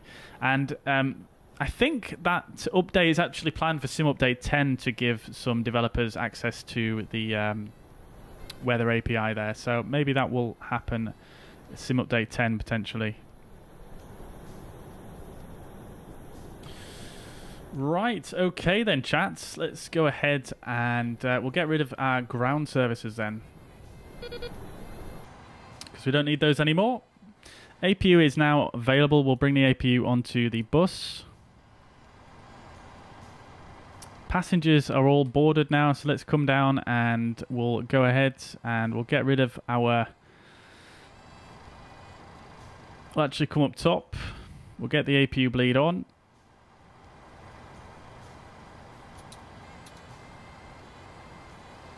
There we go.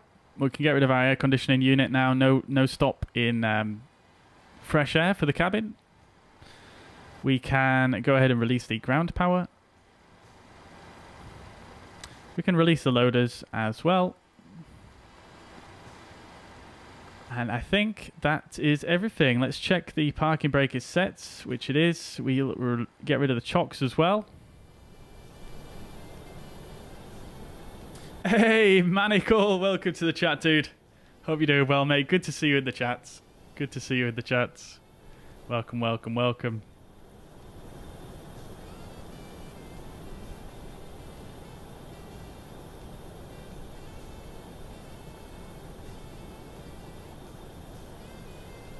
As far as getting this plane, some planes are more detailed than others. It's part of the whole realism immersion. Yeah, definitely.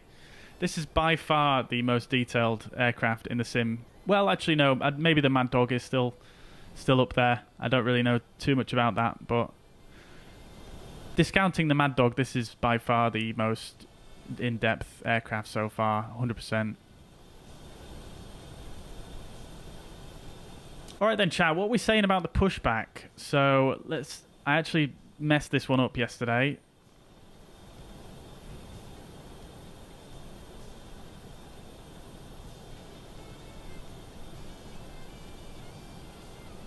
How far do we reckon we need to push back here? I think if I remember correctly, the plane length itself is about 110 feet. So we'll need to come back probably about another 100 feet and then take a left turn. Let's give it a try, shall we?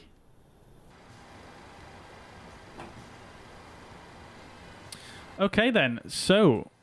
Oh, and fun fact as well, guys, I didn't realise, but they actually have all the checklists here, which is very, very good, but I don't really like using these checklists. I just think they're a bit in the way and clunky. I prefer having it on my other screen. So we'll do a before start checklist based on the QRH, which I've got here. So, did I close the door here? I didn't, did I? So we'll go ahead and close the door as well. See, I read somewhere in the manual that stuff like this was automatic, closing the doors and whatnot, and there was some automatic ground services, but I haven't been able to find anything to do with that yet, which is a bit of a shame. If any of you guys have found that, I would love to know. Right, okay, so let's come up top, make sure all the doors are closed, which they are. Great stuff. We can get the electric hydraulic pumps on now as well. We'll get the fuel pumps on. Right, so right. We'll get the beacon light on as well. Okay. Oh, okay, this is not actually working. It seems to think there's a door open. I wonder if it's because of the jetway, actually.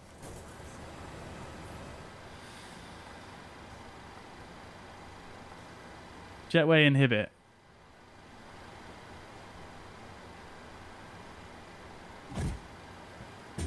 There we go. Okay, that worked. It's because of the jetway.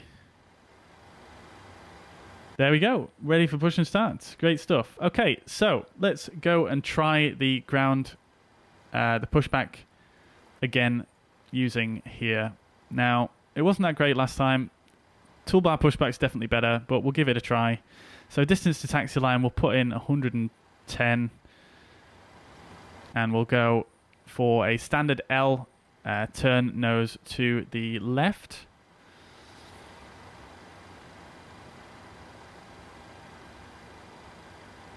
Is that right? Yeah, we want the nose to go to the left. Another 737 there, fantastic.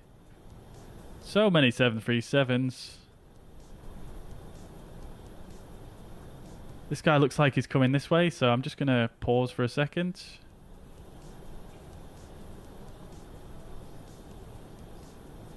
Yeah, it looks like he's going into this stand, doesn't it? Right, okay, so select tug. We'll try... Oh, there's only one that you can actually choose. I thought there was two. Never mind. Let's try it. So, let's start. Go ahead. We've been cleared for push and start. Tail to the right. Copy that. Ready. Oh, there's a tug bringing him in. Release brake, please. Oh, it's because I've got a tug connected to mine. There's the custom tug. Parking brake is released.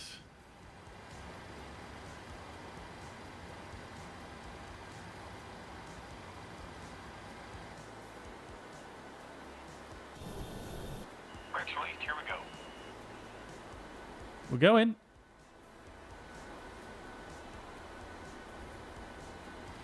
All right then, chat. So I think we're ready to go for a engine start. So we'll start with the right engine. So I'll put the ignition to ground.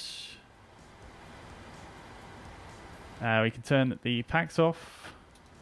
We didn't do the before start checklist, did we?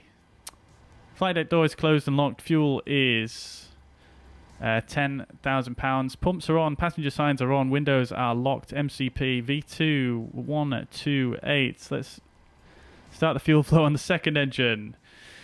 MCP V2 148. Heading 193. Altitude flight level 3 towards 0. Takeoff speeds 119, 121, 128. CDU pre-flight is completed. Rudder and aileron trim is free and 0. Takeoff, taxi and takeoff briefing is completed. Anti-collision light is on. Before start checklist complete. Better late than never.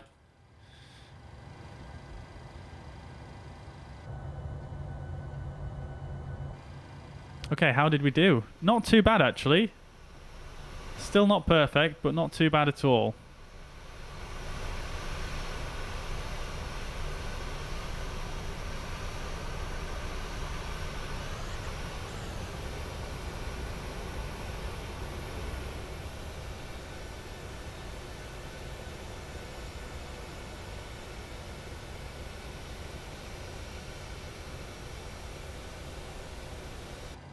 Does he want us to set the parking brake? I didn't hear him.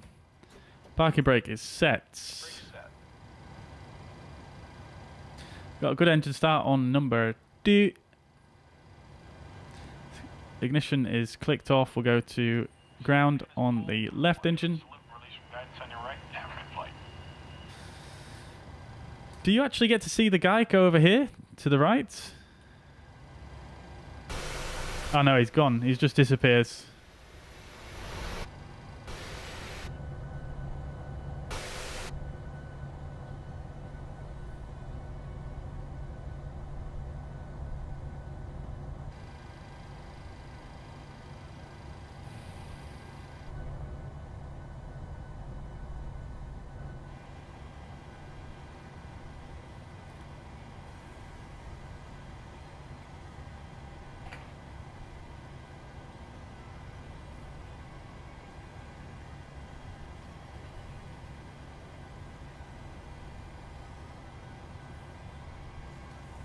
DK, no worries at all, dude.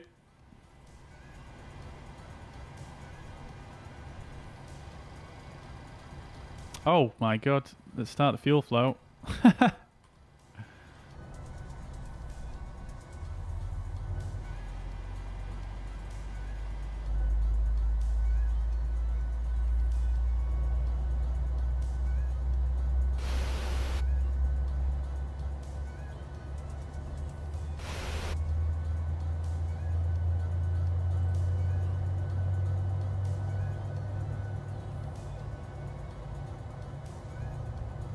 many wing views on this aircraft.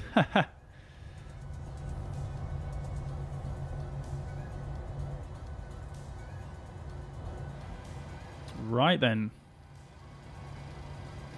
2 good engine starts. Very good indeed.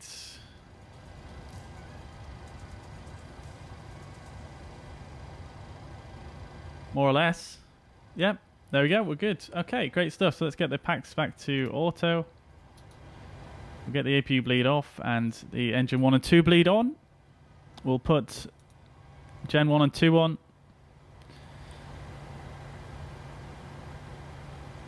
We'll put the APU to off now.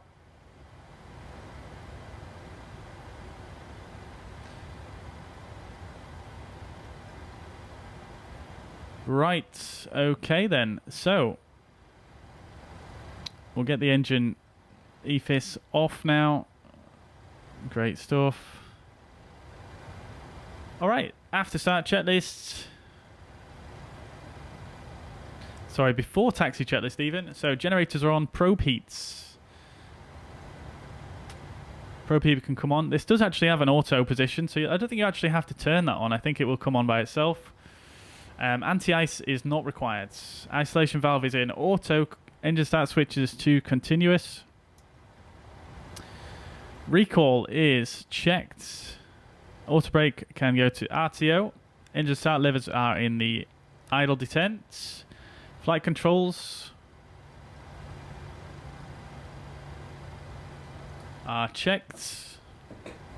Check the rudder pedals as well. Flight controls are checked. Ground equipment is clear before taxi checklist is complete. Alright, let's get the taxi lights on. Let's go, chat. Vacuum brake is released. Let's set the flaps to 5 as well.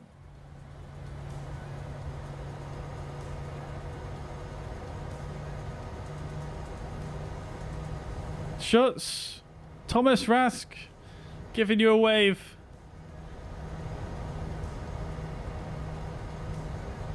Oh my god, the stutters.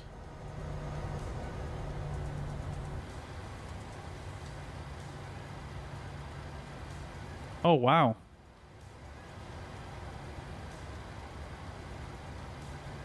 What has just happened?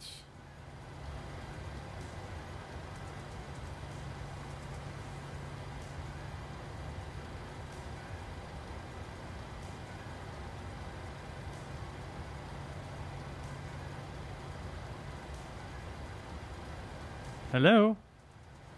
Why you no load?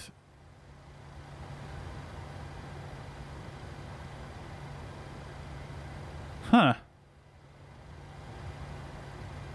Okay, we're fine now. We're fine. Okay, we're back to normal. Great stuff. Let's get the transponder on.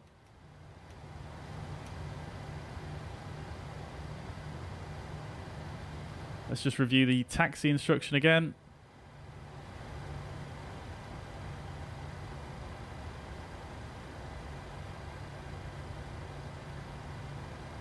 Okay, so we're going to follow this taxiway round to the right and then all the way up to the northwest. Sorry, we're going to follow it round to the right to spot 16 and then join Golf, take a right, and then up Delta and then a left turn. Oh my god, are you kidding me, chats?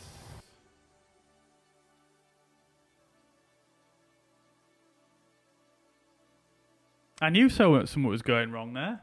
I knew something was going wrong.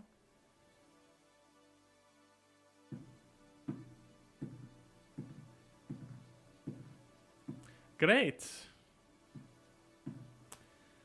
I love how it happens. It always happens at the most inopportune moments. It never happens, you know, before we're setting up or anything like that. It always happens just after we get to the apex of all of the tasks done. So annoying.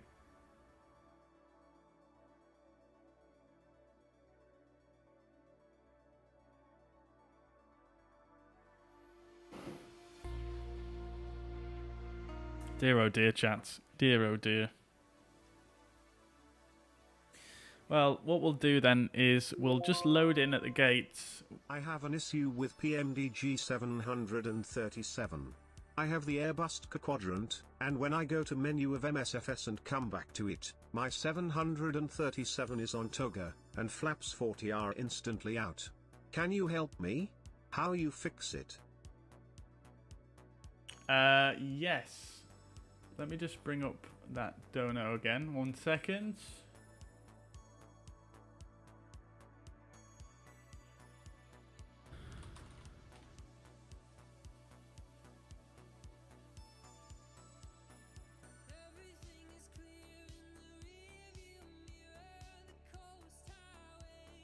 Yeah, so thank you very much for the £1 tip, pilots. Very kind of you. So the issue is, when you go to the menu of Microsoft Flight Sim and come back, 737 is on toga, flaps 40 is out. Can you help me? Yes, so, well, the flaps issue, first of all, I'm guessing that you do not have the TCA add-on for the quadrant. Would I be correct in saying that?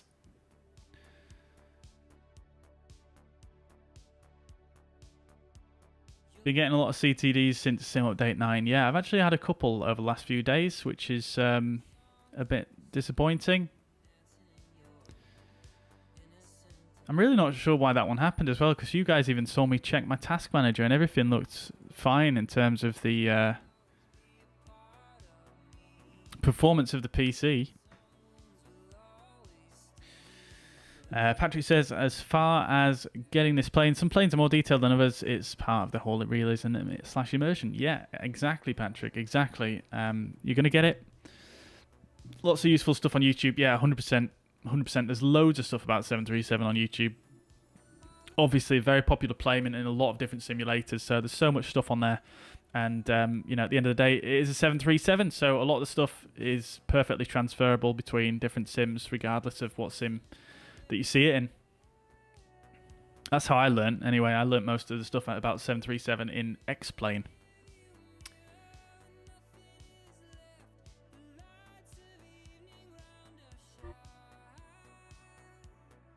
So, Pilot, I'm not sure if you're still in the chat there or not. But, yeah, by all means, if you want to let us know whether you've got the Thrustmaster TCA add-on, which gives you the flaps axis as well, that would be helpful to know.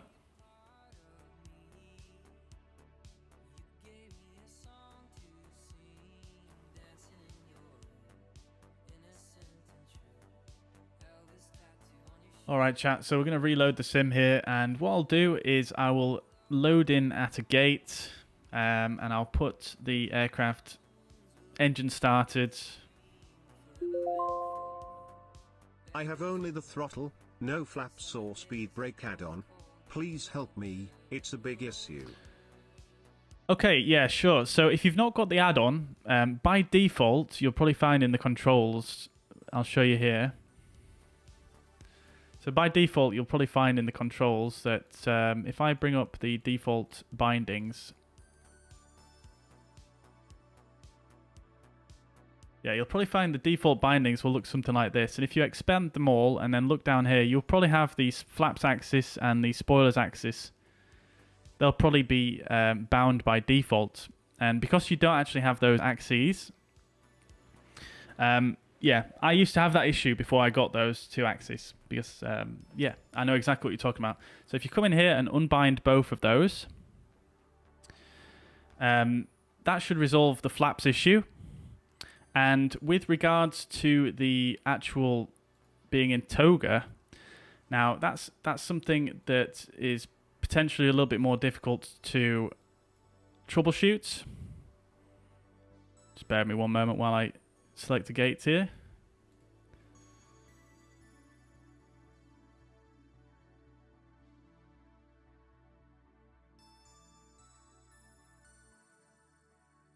Yeah, so with regards to the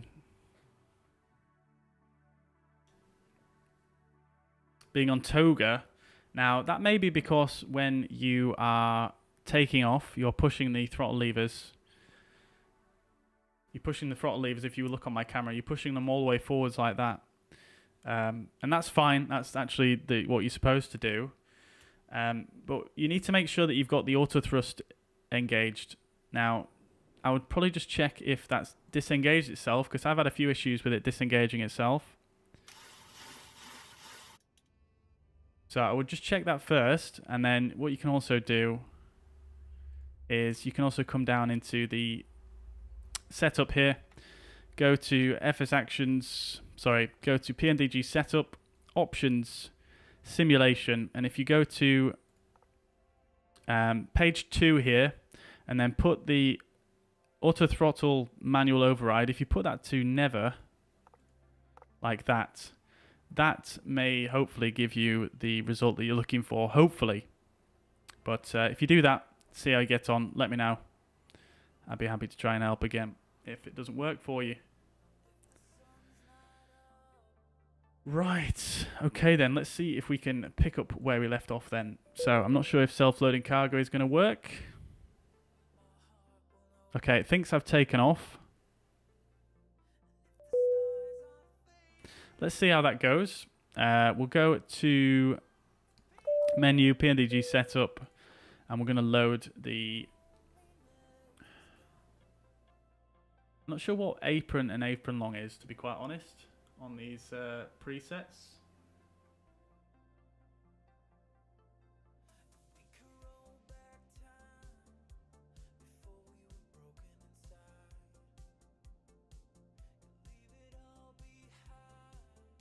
Let's try apron long.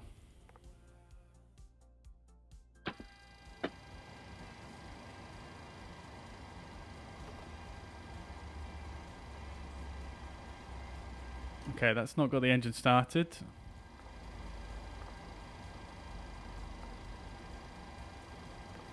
Oh, taxi, what am I on about? Let's just go for taxi. And then we'll come back and we'll just fill out the FMC data once again.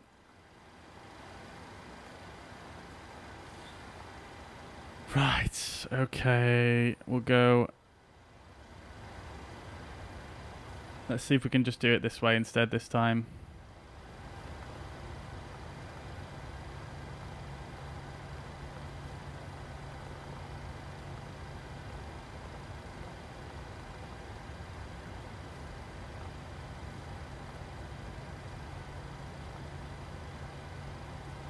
Okay, and then we're going to be Southwest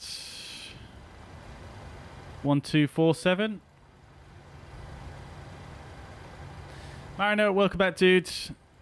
Yeah, not too well. We've just had sim crash just after I push back. Yay.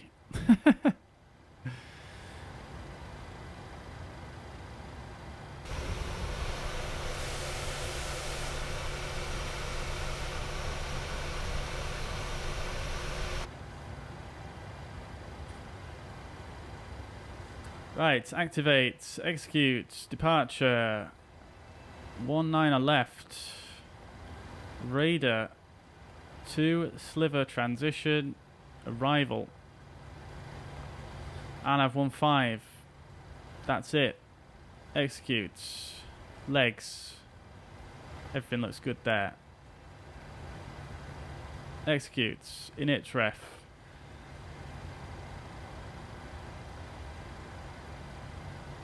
340. God damn it. 23096. 49. Zero fuel weight. 113 was it? Reserve fuel was 5 tons. Sorry. 3.6 tons and 5 tons on the planned fuel. Can't put that in yet. Cost index of 36.45.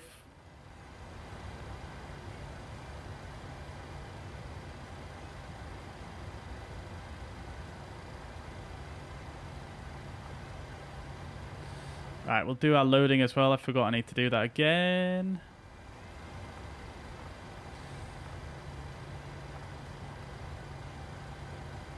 Completely lost the menu now. This is one thing of not having an EFB. It can be quite a bit of a pain to use this device to put all this information in my opinion.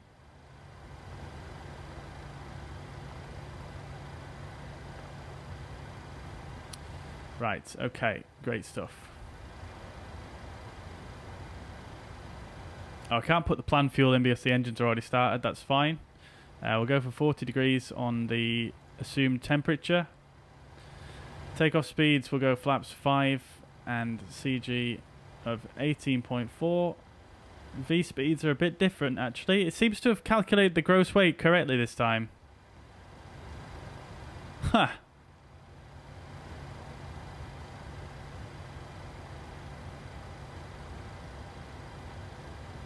How bizarre. Anyway, we carry on. That's our takeoff ref done. V2130. Oh! 130 is already in there. And then we need 1904 on the heading.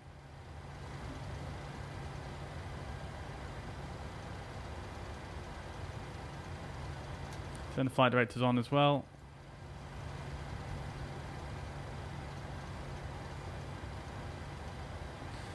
Flight level 330.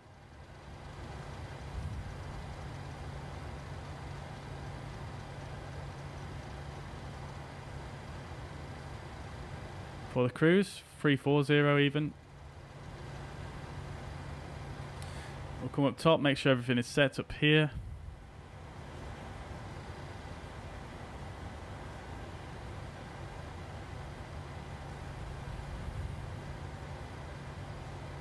Some of these knobs are really quite slow, to be honest. I wish they were a bit quicker.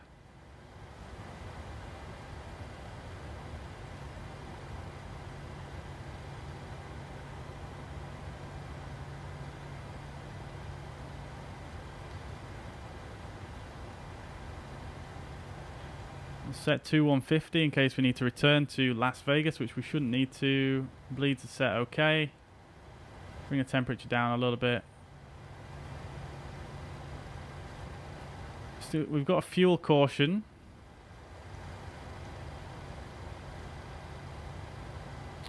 Let's check the fuel panel. We've got low pressure in the center pumps. We don't need those on anyway, so we'll turn them off. That's all looking good. Parking brake is not set for... Oh, it's because it's not on. Right.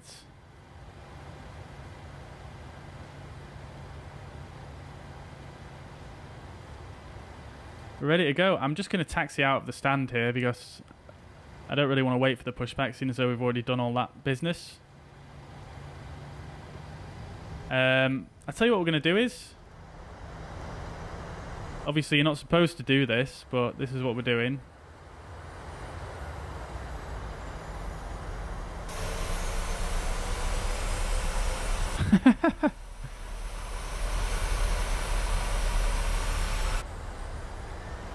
Oh my god, oh my lord, what just happened? What in the world just happened? What has gone wrong with my controller? Holy. Okay, well that actually kind of worked for us. Let's rag this thing like it's a bloody Ferrari.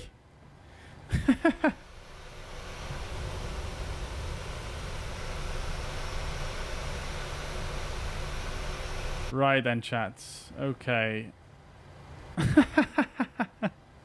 What in the world?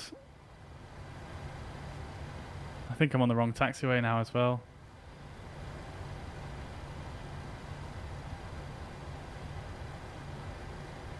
Oh no, we're not. We're just following it round. Okay, fine. No worries. What's going on with my throttle quadrant though? Look how sensitive that is. What's going on there? Oh, I tell you what it is. I tell you why it is. I think I know why.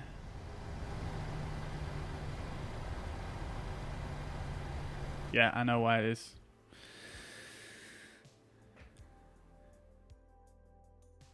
Because I left it in here. Obviously. Silly man. Silly man. Right, there we go.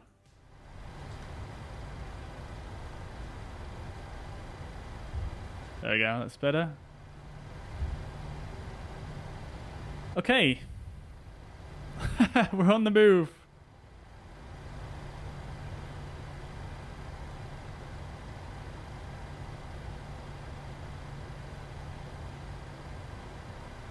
Okay, spot 16 right here. Spot 16 on the ground. We're going right here.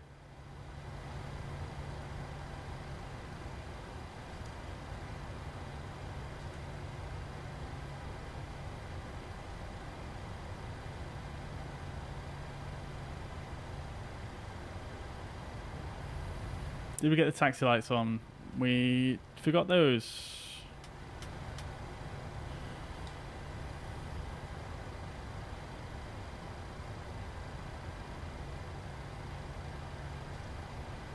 The ground handling does feel a lot better though since I lowered the sensitivity.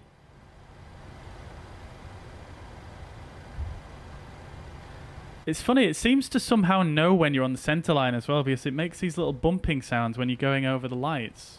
I don't know how it does that. That's quite amazing, to be quite honest. Also, I'm not sure where everyone's gone. I guess they probably already took off.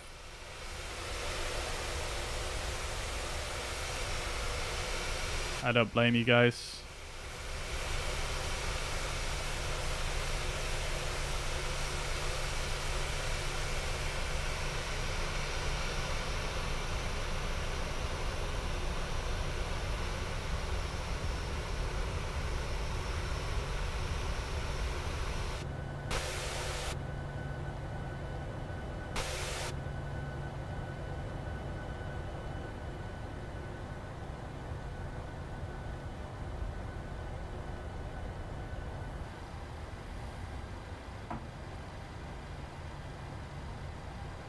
Right then, chat, how we feeling?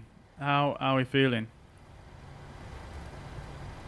Feels really nice to taxi, really nice inertia. Yeah. Last night I wasn't really feeling it too much, but today, yeah. I think it's a bit better. Alright, so for departure we're going to have heading select, and we'll arm the auto thrust as well. And then for vertical modes we won't need a vertical mode straight away.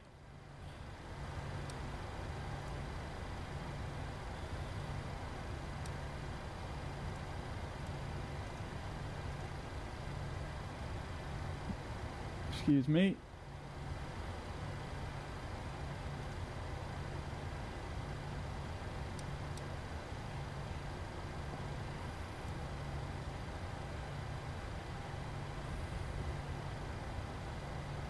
Forgot to bring beer. Take off delayed. Oops. Bella, welcome to the chat. Hope you're doing well. Good to see you. Welcome, welcome, welcome. I'm having to grab some food, but may join you if you do the return. Yeah, I will let you know, dude. I will let you know.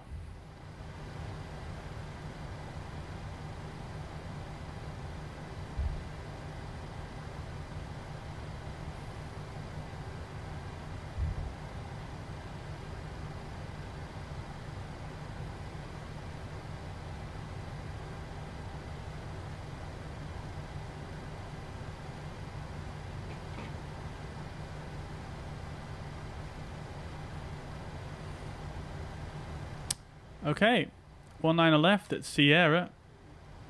We are going further. Thank you very much, Schutz, for reminding me there. Parked up at the holding point up there. We're going the wrong way.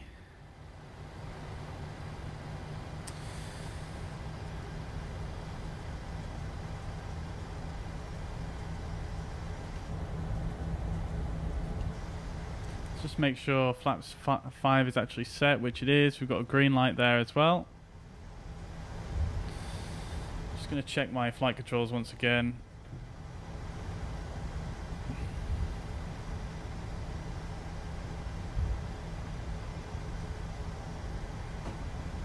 Right, okay.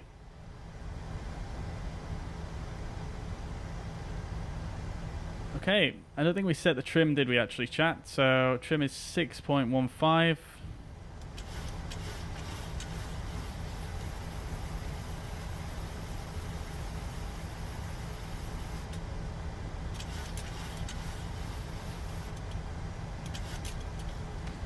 That should do it. Okay, so before takeoff checklist, flaps are 5 green lights. Stabilizer trim is 6.15 units. And set before takeoff checklist complete.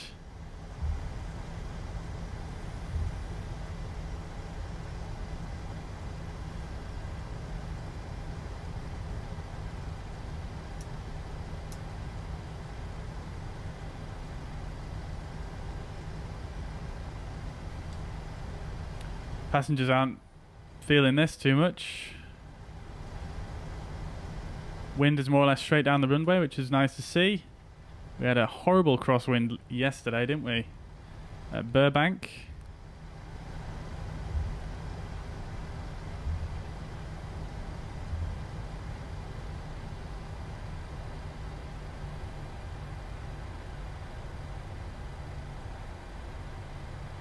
Alright, Schutz, take it away, brother.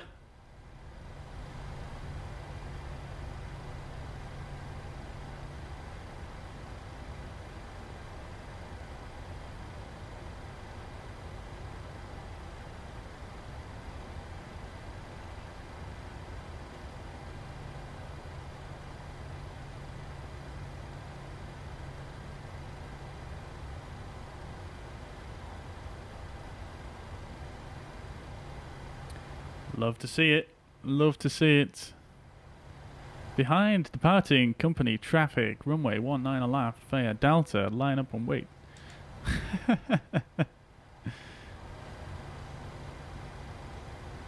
Right.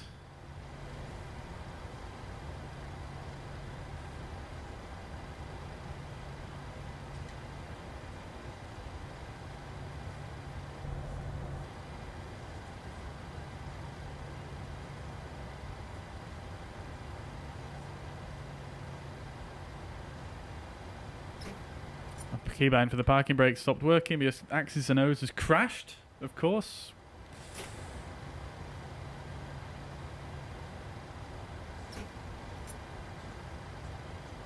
Right, okay guys, say goodbye to Schutz. Give it the beans.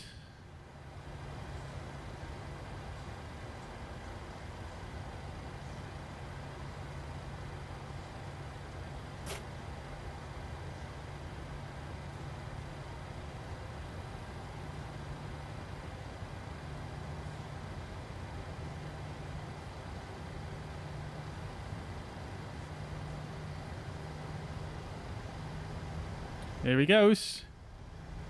V1. Rotate. There he goes. Love to see it. Let's get the strobe lights on now.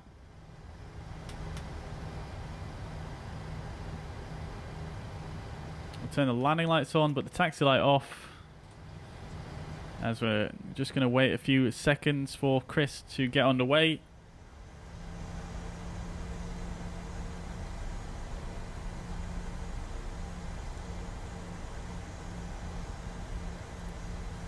Is that the chrono even?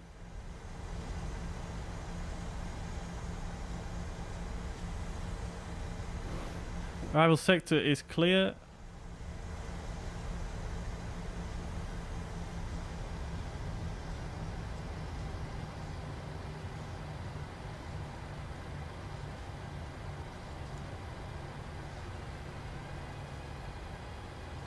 Oh, beautiful. We've got Thomas Rask there as well. Fantastic.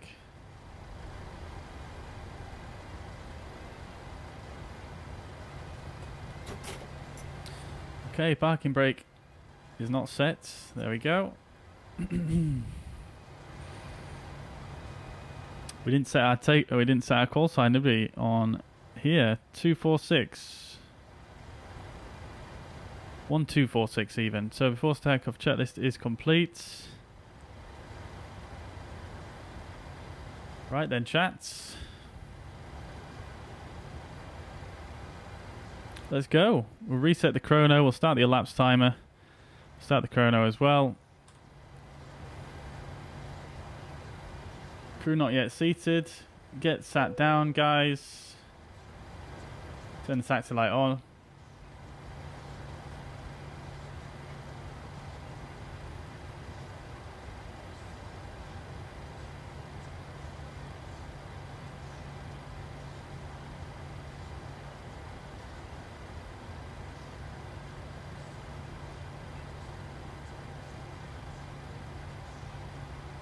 Come on, crew, sit yourselves down.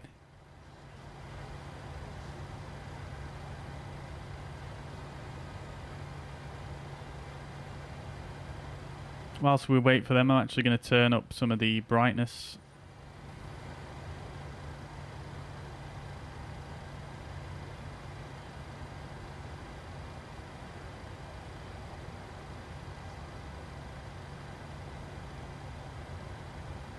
Crew not yet seated. Come on.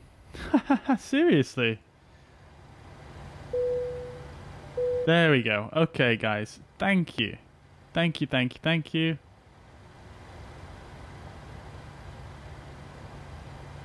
I feel like I'm missing some brightness on here. That's not what I want. There we go. That's what I was missing. Right, okay. So throttle's up to 40%.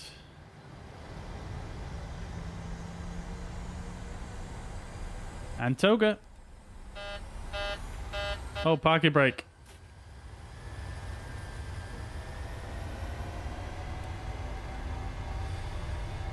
Airspeed's alive. Auto thrusters disengaged itself again. I'm not sure why it does that.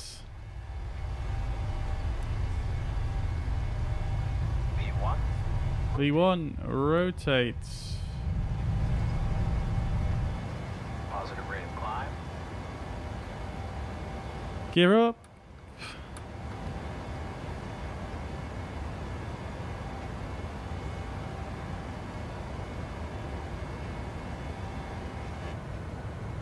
Wait, is the gear coming up?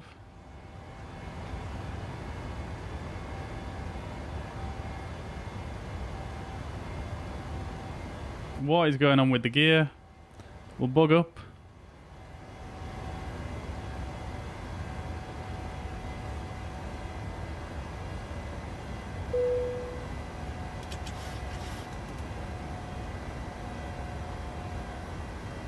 What is going on with the gear? We'll go to flaps 1.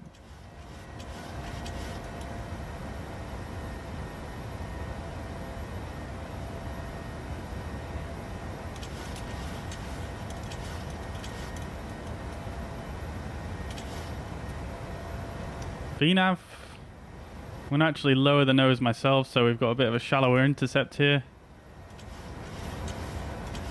And flaps up.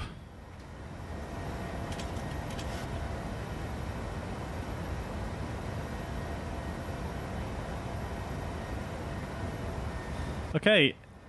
Command A, FMC speed, VNAV path. What has happened with the gear there? What the dickens? The gear's coming up now? What? What in the world?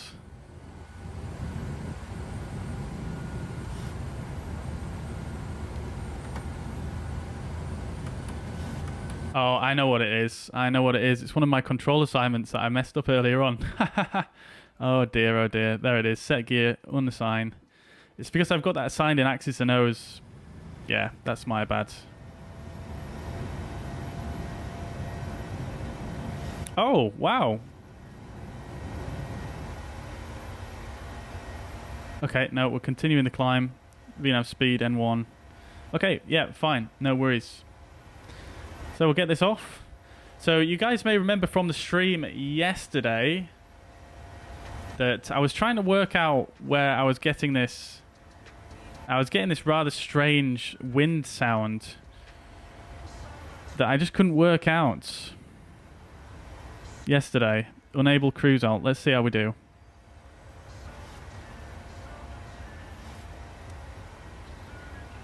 Yeah, so you guys might remember.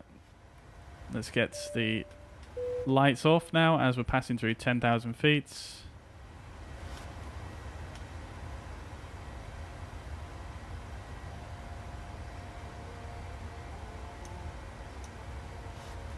TCAS should have been on, but there we go. Everything's messed up on us again. Right, after takeoff checklist, engine bleeds. Engine bleeds are on. packs are auto. Landing gear is up and off. Flaps are up. No lights, and the cabin is pressurizing. We're looking good there. After takeoff checklist complete.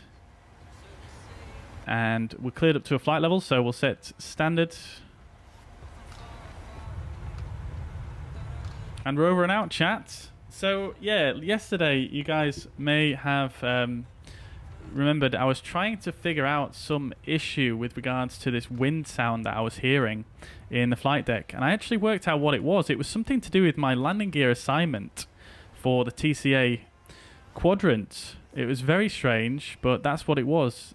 So I've unbound that now, and I've bound it in AxisAndOhs instead. And that seems to be working a lot better for me.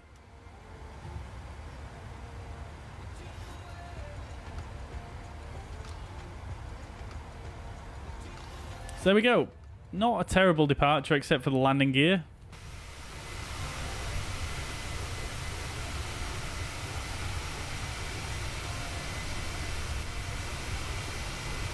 But landing gear, really not my fault there. Really not my fault. I'll take no blame. Well, I suppose it is. I left it assigned, didn't I?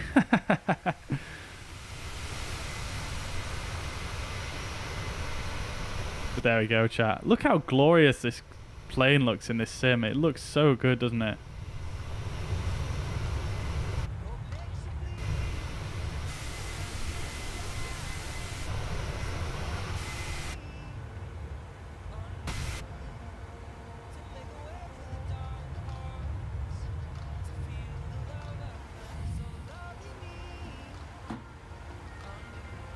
All right, chat, we out. We out. Let's see. How do you get the custom views? I set them using, well, using the normal way that you set custom views, basically. And there's a lot of tutorials on YouTube about setting up custom views, so I'd recommend checking those out.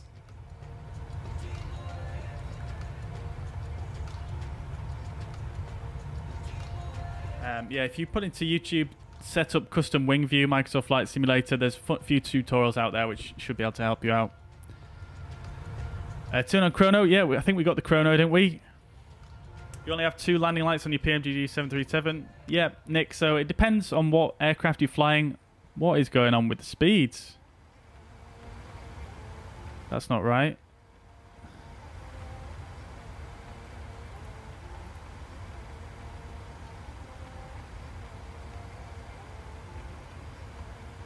Interesting. Yeah, so with the PMDG 737, depending on what livery you're flying, the aircraft will have different equipment based on what that real-world aircraft actually has. So you can actually change your equipment down in the PMDG setup here. You go to aircraft and then equipment, and there's lots of stuff that you can change here. Loads of stuff, and all of this stuff is depending on who made the livery, is customized to that specific airframe that that you're flying in. So sometimes they have the sometimes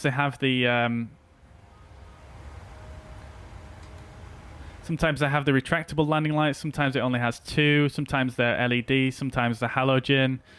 Sometimes you have a different MCP. Sometimes you have different options on the EFIS control panel and the PFD, etc.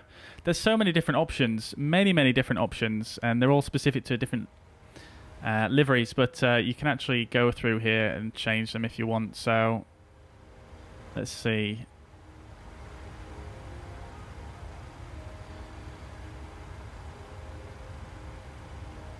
Yeah, so here you can go optional equipment, page 213. Optional equipment 2, page 13. You can change LED lights. There you go. You've only got 2 now. Or you can go LED with pulse, which doesn't change any switches up there. And then back to original. And there we go. We've got the 4 there again. So it depends on the airframe, and you can change it yourself in here if you wish.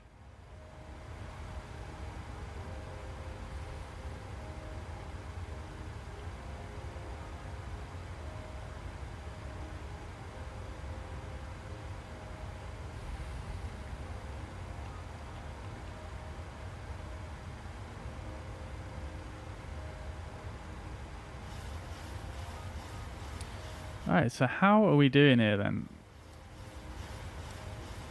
So it says unable cruise hold, but obviously our top of climb is calculated before our top of descent, so I'm not sure why it's saying that.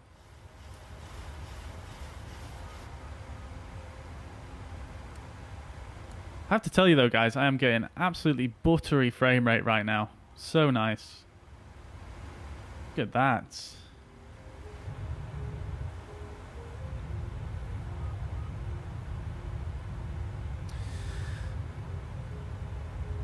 Oh, guys, you know what it is? I just realized why the auto thrust keeps disconnecting on the takeoff. I think I know why it is anyway. So what you have to do is you press the toga button, which is here or here, or on your controller, which it is in my case. What I did was I actually moved the throttle levers before the auto thrust actually took control, if that makes sense. So I think that's possibly why it was. And it just knocked it out a bit early. I think that's possibly what I did there.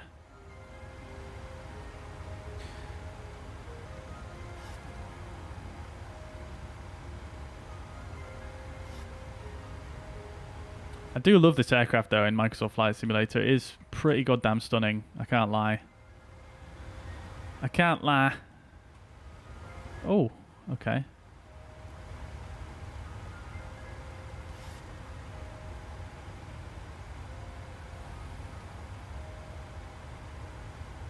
This looks a little bit off-center now, thanks to my new view that I set up. Usually it's about there, isn't it? Maybe I lower it down a bit. Maybe I lower it down a bit. We'll see. Can't see the FMA then, can you? Yeah, I might need to lower that view a bit.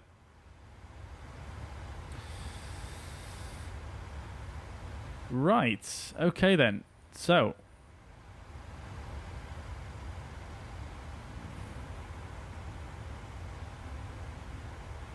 yeah, I really don't know what I'm doing with this stuff. Yeah, I need to look that up. I'm pretty sure it's the same heads-up guidance system as in the CRJ, though, so if you use the CRJ manual, it might be able to tell you how to set this up, actually. In fact, I'm just going to do that right now. I'm going to check it. Let's see.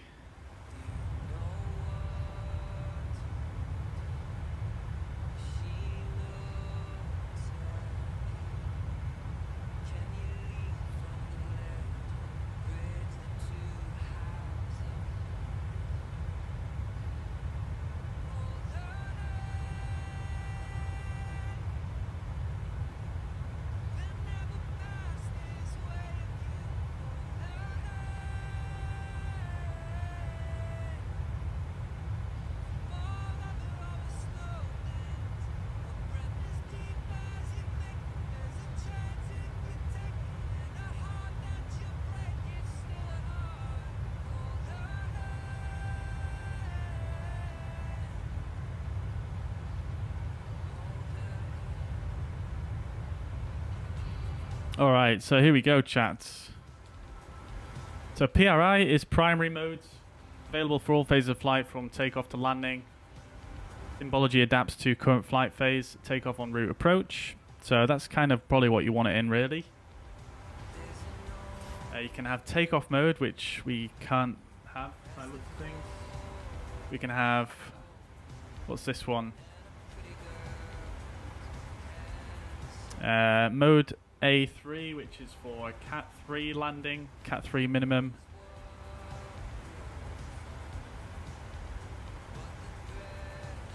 IMC is not actually on the CRJ. VMC, visual conditions, using for visual approaches.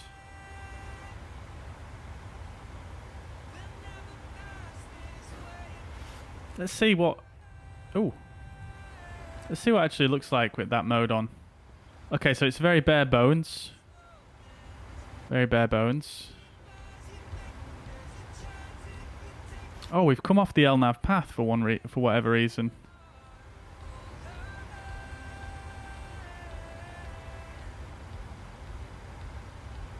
Not on intercept heading. Okay.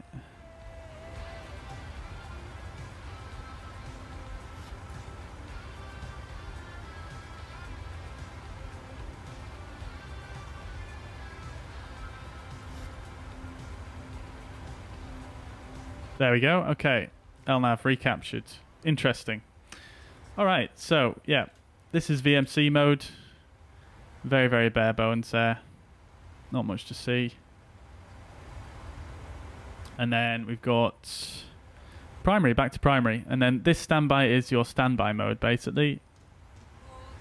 So I guess you can set, for example, maybe VMC, and then if I press mode, it switches between the two. So that's that. And then this next one is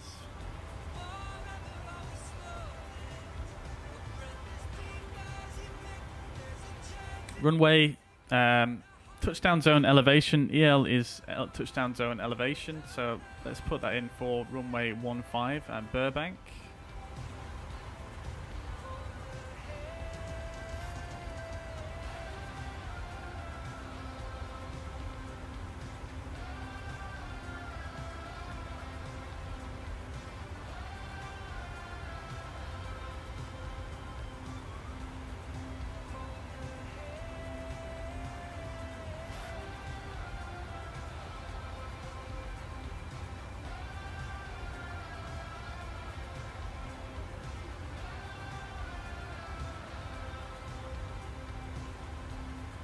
$778 feet.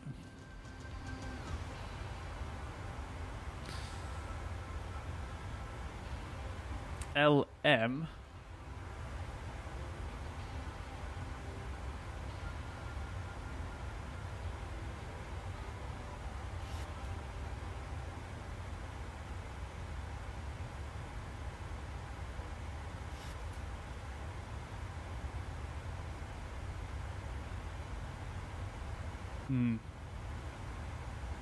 Okay, this must be the runway length.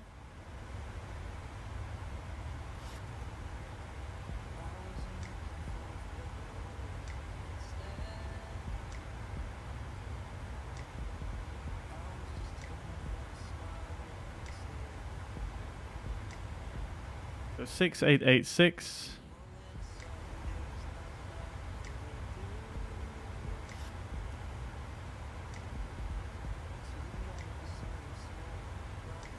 Okay, and then glide slope. Pappy is at 3.25 degrees. Oh, shite, didn't mean to do that.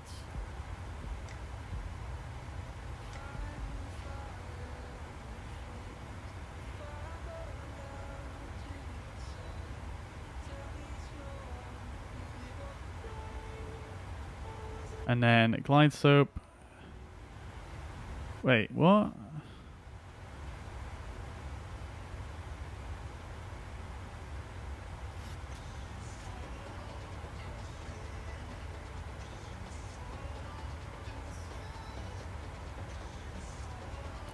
Is the glide slope one not working? Can I not change that?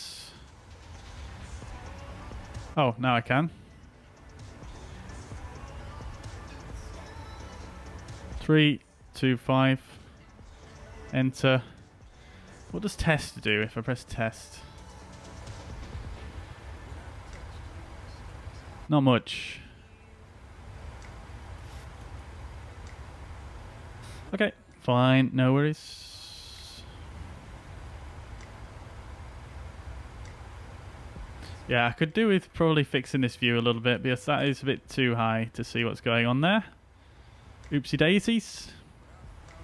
Right then, chat. So, where are we at? Top of descent is in approximately 40 miles.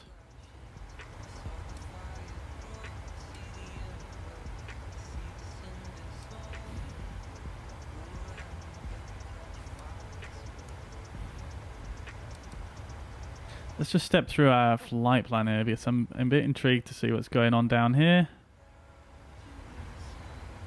Okay, that's fine. No worries.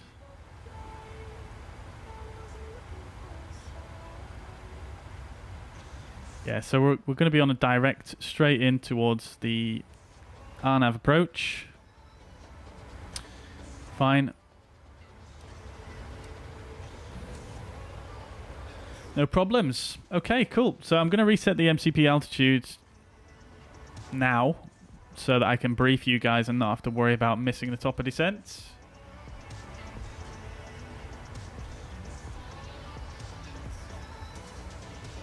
We'll set this to 5,200 feet.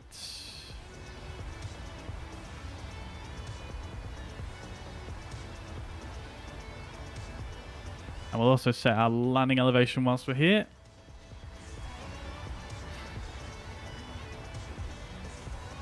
To 750.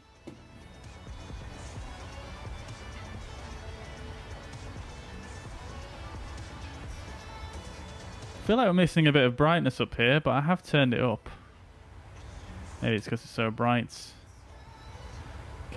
People in the cabin need an alcoholic drink, don't you? Getting a bit moody in the back there.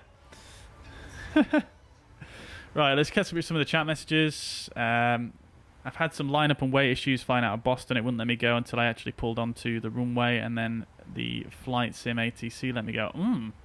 That's very strange. Was that your subscriber? Don't know what the question is. Sorry, Bella. I don't know if I can't remember what I said.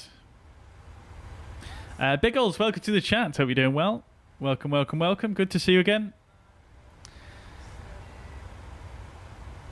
Mariner says, use G on the keyboard. London controller had problems with his gear earlier.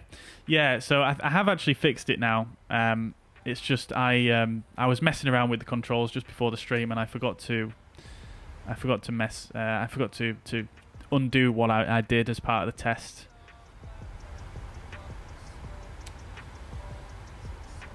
Right, let's see. What a beautiful bird. I'm in love. Yeah, it's absolutely fantastic, isn't it, Mariner? Not Mariner, Manacle. Just says, my VNAV won't engage. I'm beginning to think I should have read the manual before my first flight. Yeah. Yeah, I couldn't really tell you the conditions for arming VNAV off the top of my head, to be honest with you. All these buttons are intimidating. It's really not too bad, actually, once you've flown it a few times. 737 is quite a it is quite a simple aircraft at the end of the day. There's a lot of knobs and stuff, but a lot of them you never really use, to be honest. Like these switching knobs, you never use those really, unless you had a failure, of course. These two you don't really use either. These are both always left in automatic.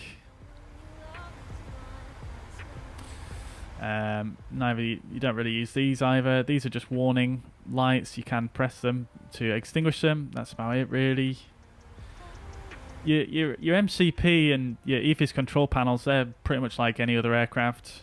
And then down here is more or less like any other aircraft as well. It's not too bad at all. The overhead is a little bit intimidating, I suppose, but once you actually look at everything and see what it does, you can break it down quite easily, I think. The main panels really are these ones coloured in white. They're coloured in white for a purpose. These are the most important ones, basically. The rest of them, you won't touch that often. Like, for example, these you'll pretty much never touch unless you have a failure. Again, these you pretty much never touch except for, of course, the battery. Again, this you'll never really touch. Wipers, obviously, depends on the weather. I don't think I've ever touched those. And then this is just temperatures. And then your cruising flight level for your pressurization and your landing altitude. So it's not too bad once you break it down. It's really not too bad, I don't think. And then these ones up here, you never really touch any of these ones. And these are just your IRS. Not too bad at all, I don't think. Right then, chats. Let's see how we're doing. If you're enjoying the flight today as well, by the way, guys, please do consider hitting the thumbs up button if you haven't already. Really, really helps out the stream if you do that.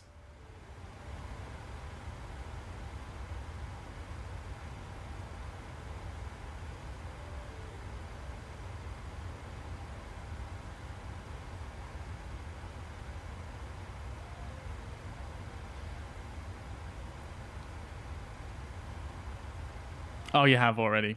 Fair play, Bella. Fair play. Nice work.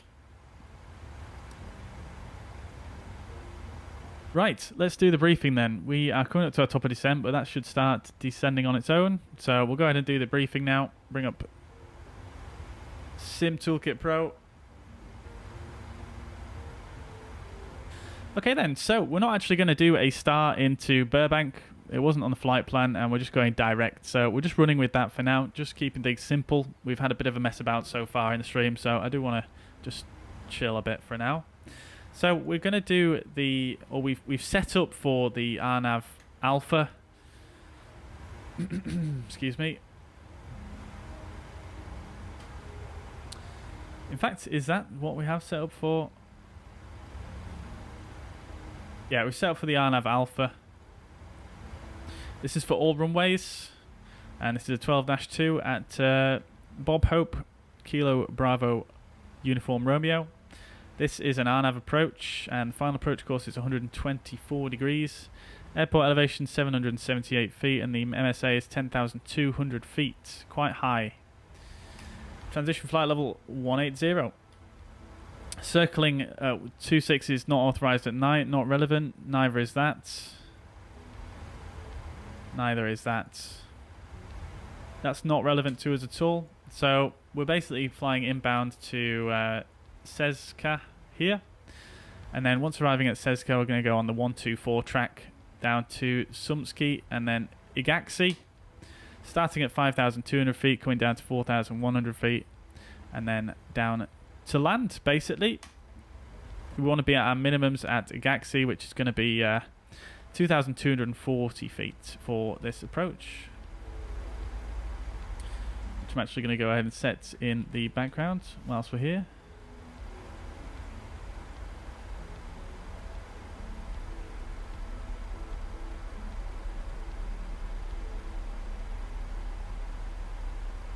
I'm really not a fan of how slow this minimums knob is.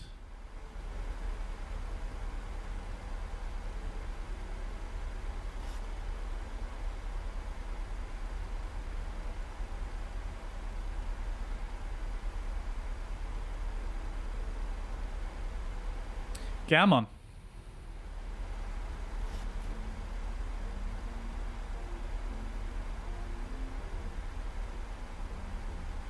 Sorry guys, just setting the minimums in the background. I've started now, I've committed to it. 2,240, right. That is set. That's it. Okay, so as you can see, this brings us in basically to the west of the airfield. We're going to land runway 15, which is down this way. So that should take us quite easily onto the runway 15. However, what I think I might try is I might actually try doing this visual approach. So basically that brings us, it's a visual approach, and basically you just follow the mountain range here, take a right turn down to runway 15. Runway 15. So we might try that actually. We might try that just for a bit of fun. There's not too much to brief here, it is just a visual approach. Where the minimum ceiling is 5,500 feet, which I can only imagine is absolutely fine today. Winds variable at 6 knots. Visibility 10 statute miles, temperature 20 degrees, QNH 3. Altimeter 3005.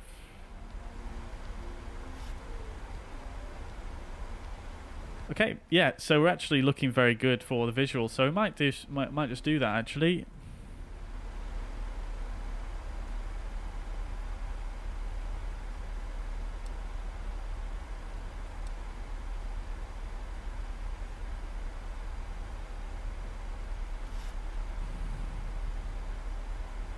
So So what I think I'm going to do is I'm going to tune the Fillmore VOR in the background, just to get a bit of situational awareness on where this procedure starts. I'll show you guys what I'm doing once I've done it.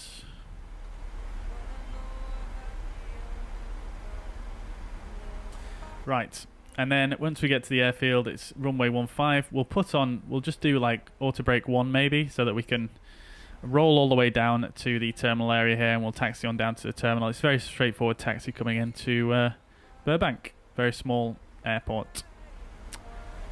Alright, so that is the brief. I'll show you what I've done in the background. So we're currently on VNAV path. We've got ARM as well for the thrust. We've tuned the VOR on 112.5. That was the Fillmore VOR. It's not identified just yet, but we'll look for that when it does.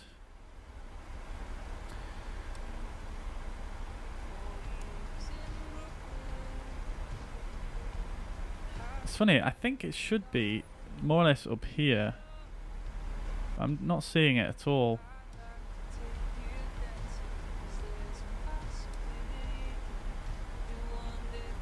Perhaps it's further out this way than I realise.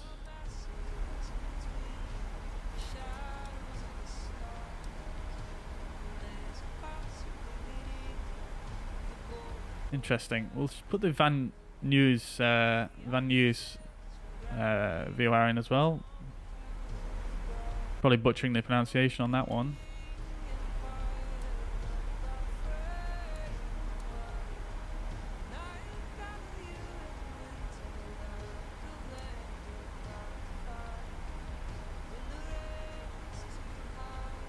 We'll see. Maybe they will appear once we get a bit closer. Oh, there we go. Van Nuys is identified over there. Okay, great stuff. Let's see how we get on. Right then.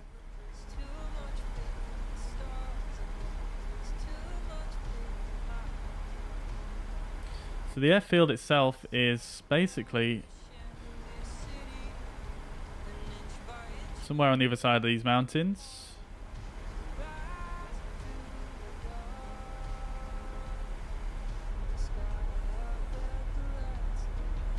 The sim is looking glorious right now.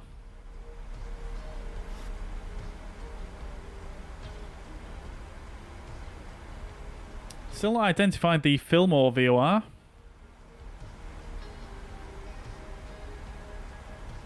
One 125. Yep.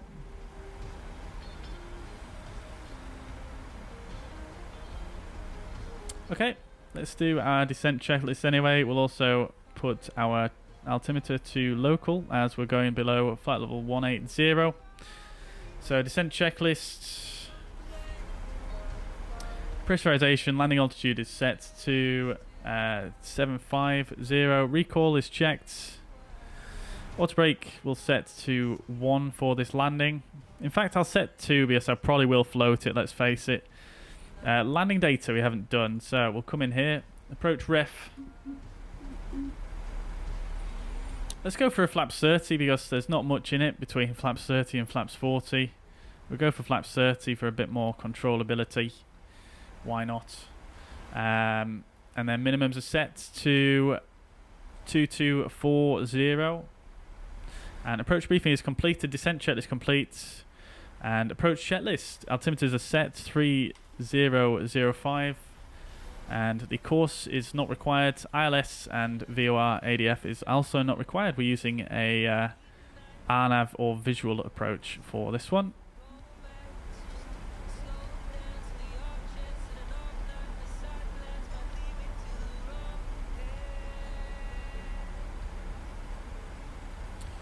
Right, now I believe the visual approach itself, what you need to do is basically follow this group of mountains across, and then you would take a right turn somewhere down here. I think possibly here. I'm not sure exactly off the top of my head. Let's just have a quick look again on the chart.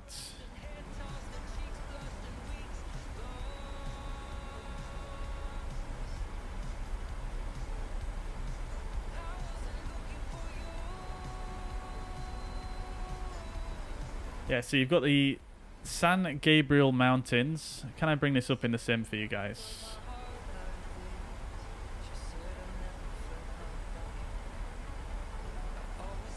Here we go. So you've got the the Oat Mountain, 5,000 feet recommended. This mountain is 3741. Then you've got the San Gabriel Mountains at 4,000 feet.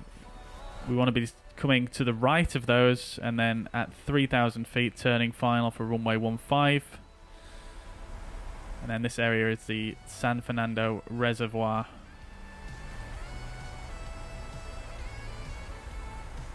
What we could also try doing... Okay, there we go. We've got the Fillmore VOR identified as well. It says drag required, but we're looking good actually, so I'm going to ignore that. So we'll go fix info, and we'll go Victor November Yankee. And then we'll put a distance of... We'll put 10 miles.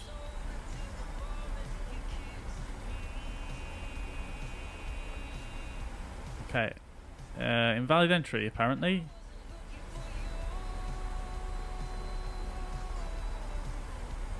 I thought I could put in a distance here.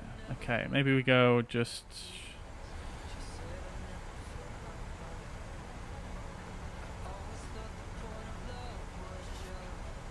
Okay, there we go. So we've got our ring around it. I don't necessarily want that radial. I'm not sure why it forces you to put a radial as well as a distance, but maybe I've misinterpreted how to use that page.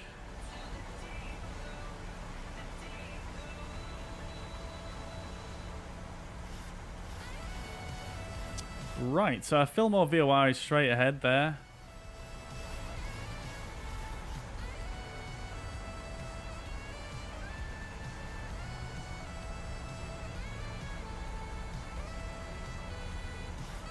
Tell you what we'll do though is on this this one we'll actually just twist this round just so we've got a bit of useful information. To 005. That's just going to mark off the MSA for the area for us. So if I look to the left now, we can see the mountain range there where we would need to take the right turn. So these are the mountains where we would need to take the right turn right here. So the airport should be somewhere over there. I can't see it though. Oh, it's there. There's the airport. Fantastic. Right, let's do it, guys. I'm feeling it. I'm feeling it. Look at this scenery though. Holy, that looks so good. Alright, I'm feeling the visual chat. What are you saying? What are you saying? Let's put this on VMC.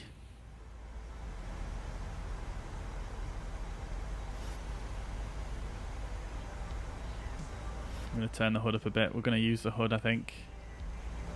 What's happened to it? There we go.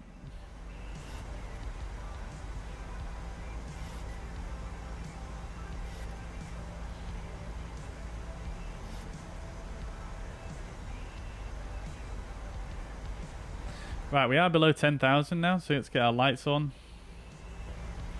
We get our ignition to continuous.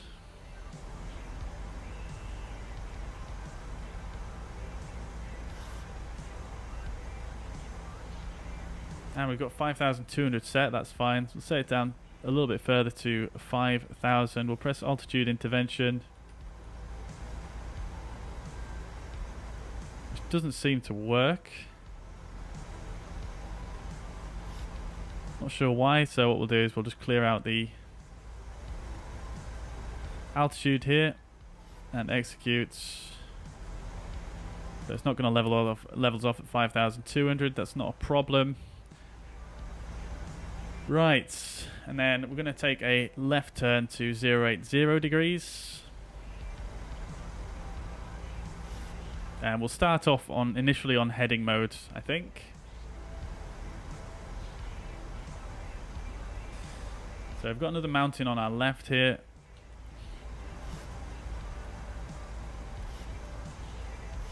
Oh, okay. This is turning us a bit earlier than what I thought.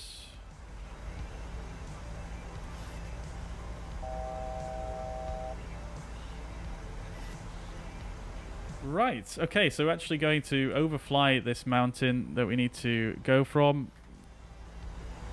So we're going to go visual from here, I think.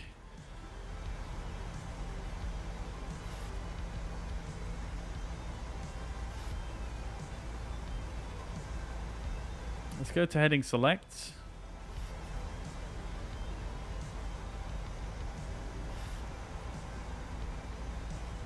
I'm going to dial in a vertical speed of -800.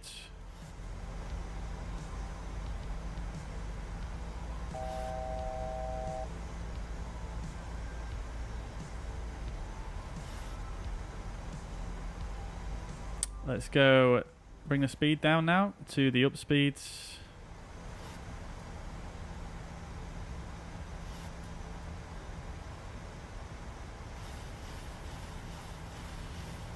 So I'm going to try and get a little bit closer to being fully configured before I disconnect the autopilot.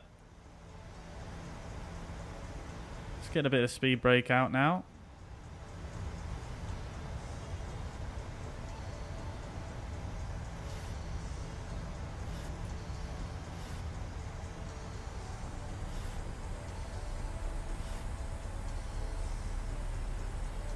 Okay. Come on. Speed, come back. Let's get flaps 1 out anyway.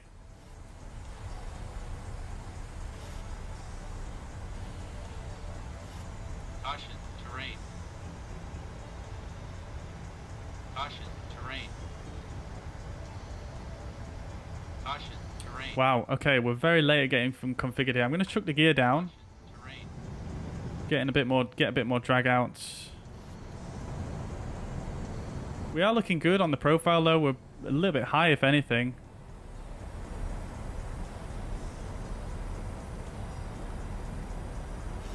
Caution, terrain. There's the airport. Caution, terrain. Let's go to flaps 2. Actually just going to bug down here to the VFTO speeds. Make things a bit easier for myself. Probably not what you would do. Terrain.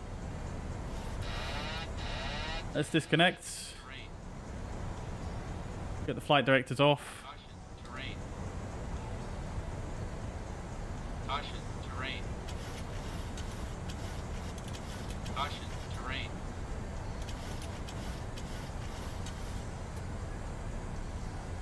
I want a replay. God damn it. Flaps 10. Seatbelt signs. Get on. Terrain, terrain. Pull up. Ignore the terrain warnings. I should have turned that off really. Flaps 15, please.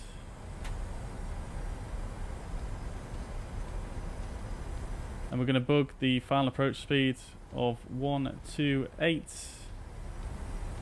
We'll bring the speed brakes back in and arm them.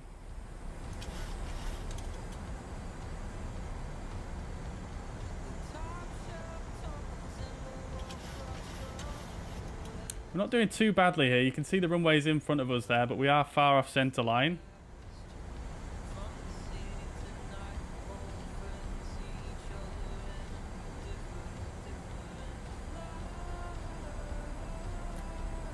Auto thrust is disconnected. Caution, terrain. Caution, terrain.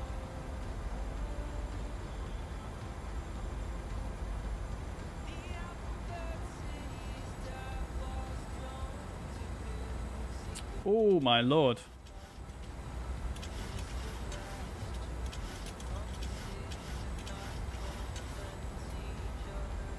Okay, that's a bit more where I wanted to be there. Not a very stable approach, I might add, but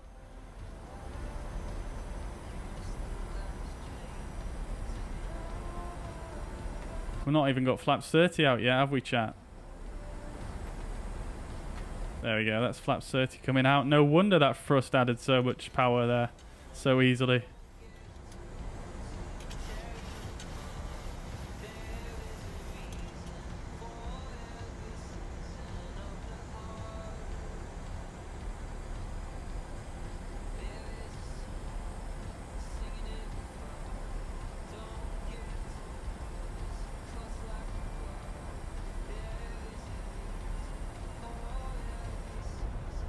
Oh, baby.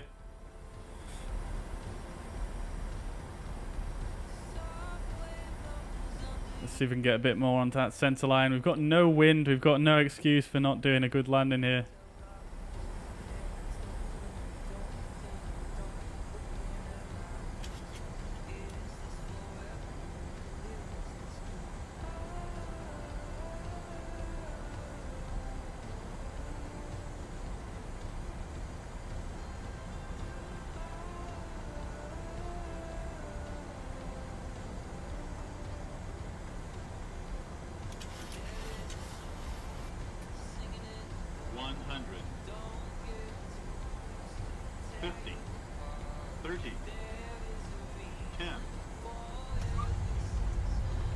Oh my god. Well, that was not butter if I thought if I'd... Oh my god. Wow, okay, that was fairly firm touchdown there. Dear oh dear. Okay, 80 knots, let's go to manual brakes. Reverses a stowage.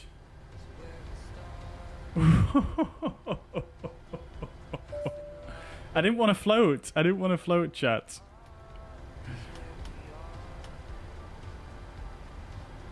Come on. Oh my god. Wow. Okay.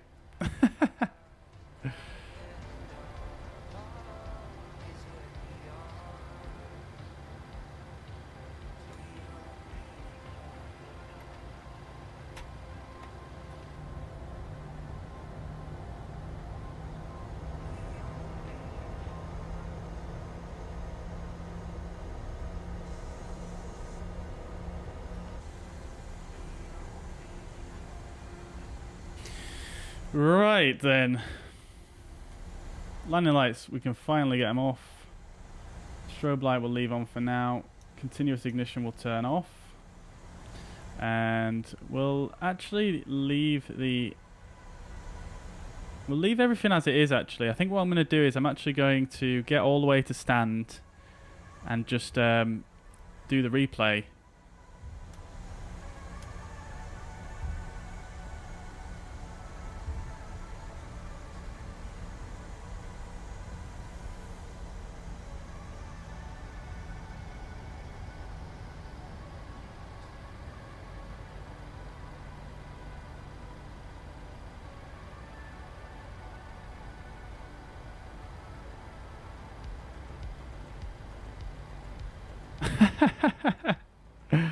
Dear oh dear, we need a hard landing emote. We do, don't we? We do, don't we? I think you need a Ryanair livery. Oh dear, oh dear. Not regular human, is the music from the game? No, it's not. It's just Spotify playing in the background. Alright then, chat. I think we'll pull in at a slightly different gate than yesterday. We can get the lights off. I'm pretty convinced those will play back on the replay. We're coming for Alpha 2 here.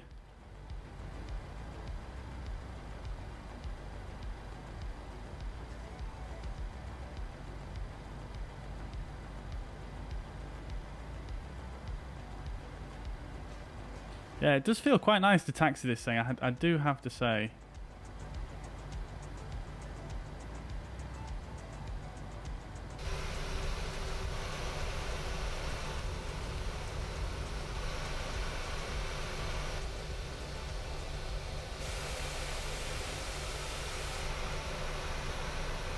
Okay.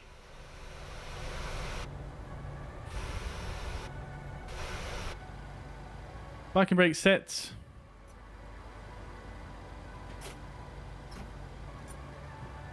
Parking brake sets. Right then. Like where the yeah, I'm just gonna put the config back to what it was. So I'll put the flaps back out and we're gonna watch the replay. Because I don't think it replayed the flaps and stuff properly yesterday when I did that.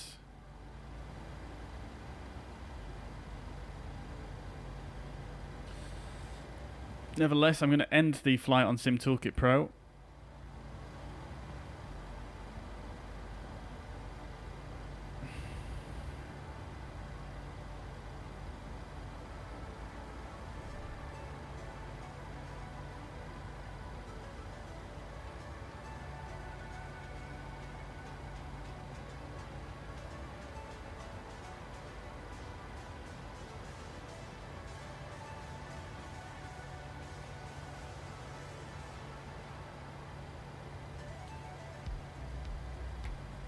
It was flaps 30 actually, wasn't it?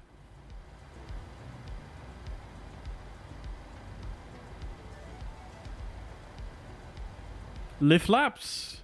Lift laps. Lift laps. I think we need a lift laps emote as well, don't we? How do you switch so quick between wing views? I'm using basically a combination of the drone view. This is the fixed cameras, so it's probably easy to explain if I do it this way. So you bring up the cameras. This is showcase, and then external cameras, fixed cameras. Now it's just a case of binding those to different keys. And then you can get between them all quite quickly. I think I might make a video on that sometime. I get so many people asking me that question. It's quite a difficult one to explain on stream. Oh my god, guys. I didn't record the replay, did I? Oh my lord. Wow, what a noob. What a noob. What a noob. Nevertheless, we can look at self-loading cargo. Rough landing. They're not happy with it. They're not happy with it at all. Anyway, we'll get the chocks in and ground power set straight away. We're not going to fuss about with the APU. As soon as that's available, we'll go ahead and chuck it on the bus, and then we'll shut down both the engines.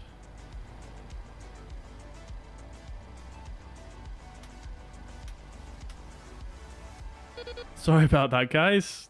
That's completely my bad with regards to the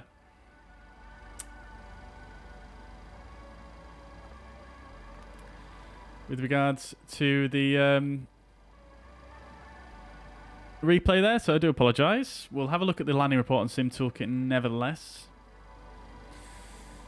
Passenger entry stairs, engine inhibits.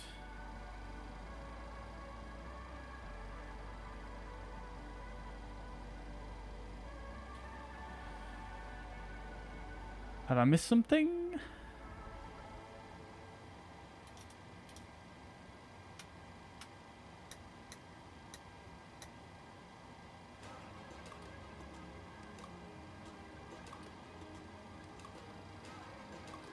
Huh.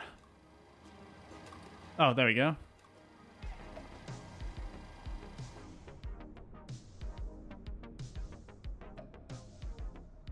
Oh, look at this. That's different. Not seen that one before. Is that the same? External pit power. I didn't even realise that I selected that.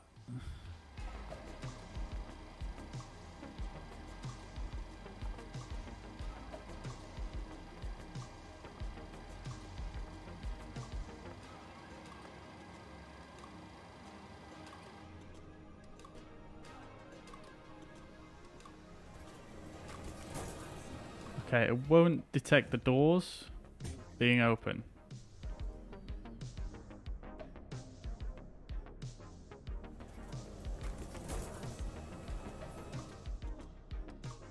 Okay, that seems to have worked.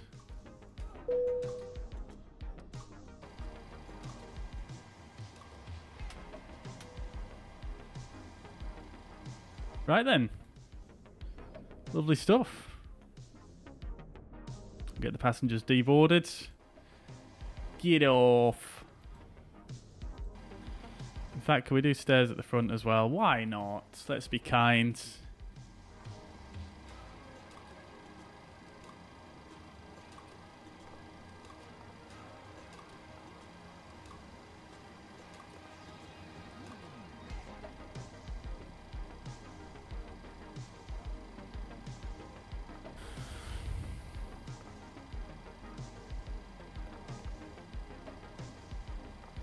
Let's just get them all.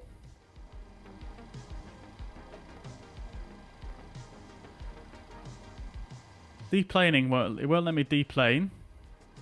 Why is that? Do we need a bus?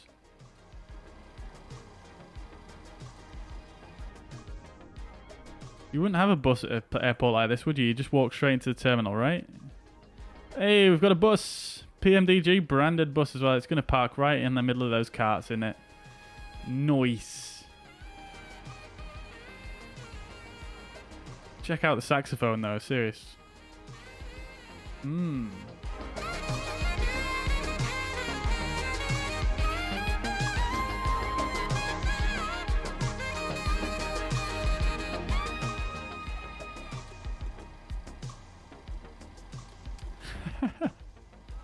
Very good. Right, we can deplane now. We needed a bus. That's all we needed. Oh dear, our pilot grade is a sad face. That's the first time I've ever read that. We were delayed on departure and arrival, but we did have the sim crash. And then, yeah. Didn't go well. Didn't go well, that. Didn't go well. Oopsie daisies. Let's check out the landing report on SimToolkit.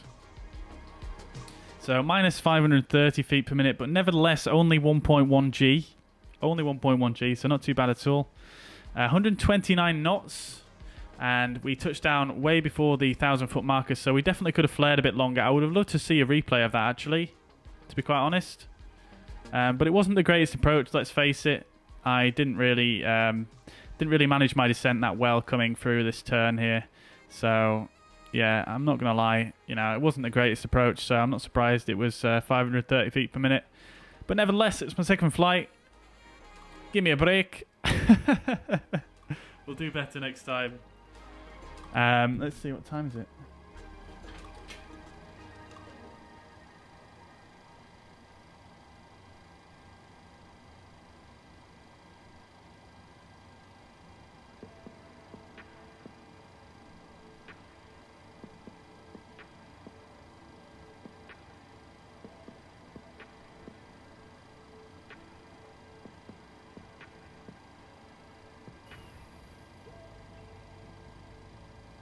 Right, so I probably don't have time for a return flight. That has taken me quite a bit longer because of the fact that the sim crashed, unfortunately, which is a bit annoying because I would like to do the return leg, but I just don't think I have time, unfortunately.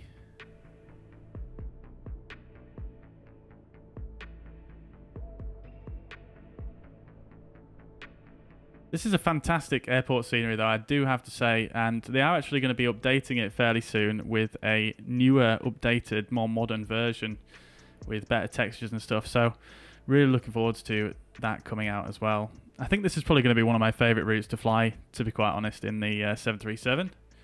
Really, really nice route. Super scenic. Nice weather, a lot. Can't beat it. Can't beat it. Right then, chat. Yeah, I think that's going to be it from me for today then. So I hope you guys enjoyed the stream. Sorry we can't do the return leg again. Once we get a little bit more up to speed with this aircraft and we stop having the sim crashing, maybe we can just get a, we can have a bit more of a smooth stream, I guess. Okay then, good chat. Let's see what it says. The bus is in the terminal. Yeah, he is, and he's kind of he's just trying to, drop off some people very, very close to the terminal. You see, he's trying to get them least amount of walk possible. I've got to appreciate his dedication. Beautiful scenery indeed. Yes, is there no way you can set up recording for all landings as a default? You can't, unfortunately, Biggles. No, you can. No, you can't. You've got to sort of manually click record every time, which is a bit of a pain. Love the ground units just smashing into each other. I know what they're like. I mean, some of these are part of the scenery, so I guess they don't see them as solid objects. Not a regular human. I've never seen him make a non-stream. Yeah, I've made quite a decent few videos. I don't make them very often because they do take quite a while, but that was hard, but it was fine. It's a new plane. Yeah, that's my excuse, DK, and I'm sticking to it. Right then, chats. Guys, I hope you have a fantastic Tuesday evening. enjoy the rest of your day, and I will catch you again on Thursday probably. So have a good one. Thank you very much for tuning in. I'll catch you in the next one. Bye bye for now.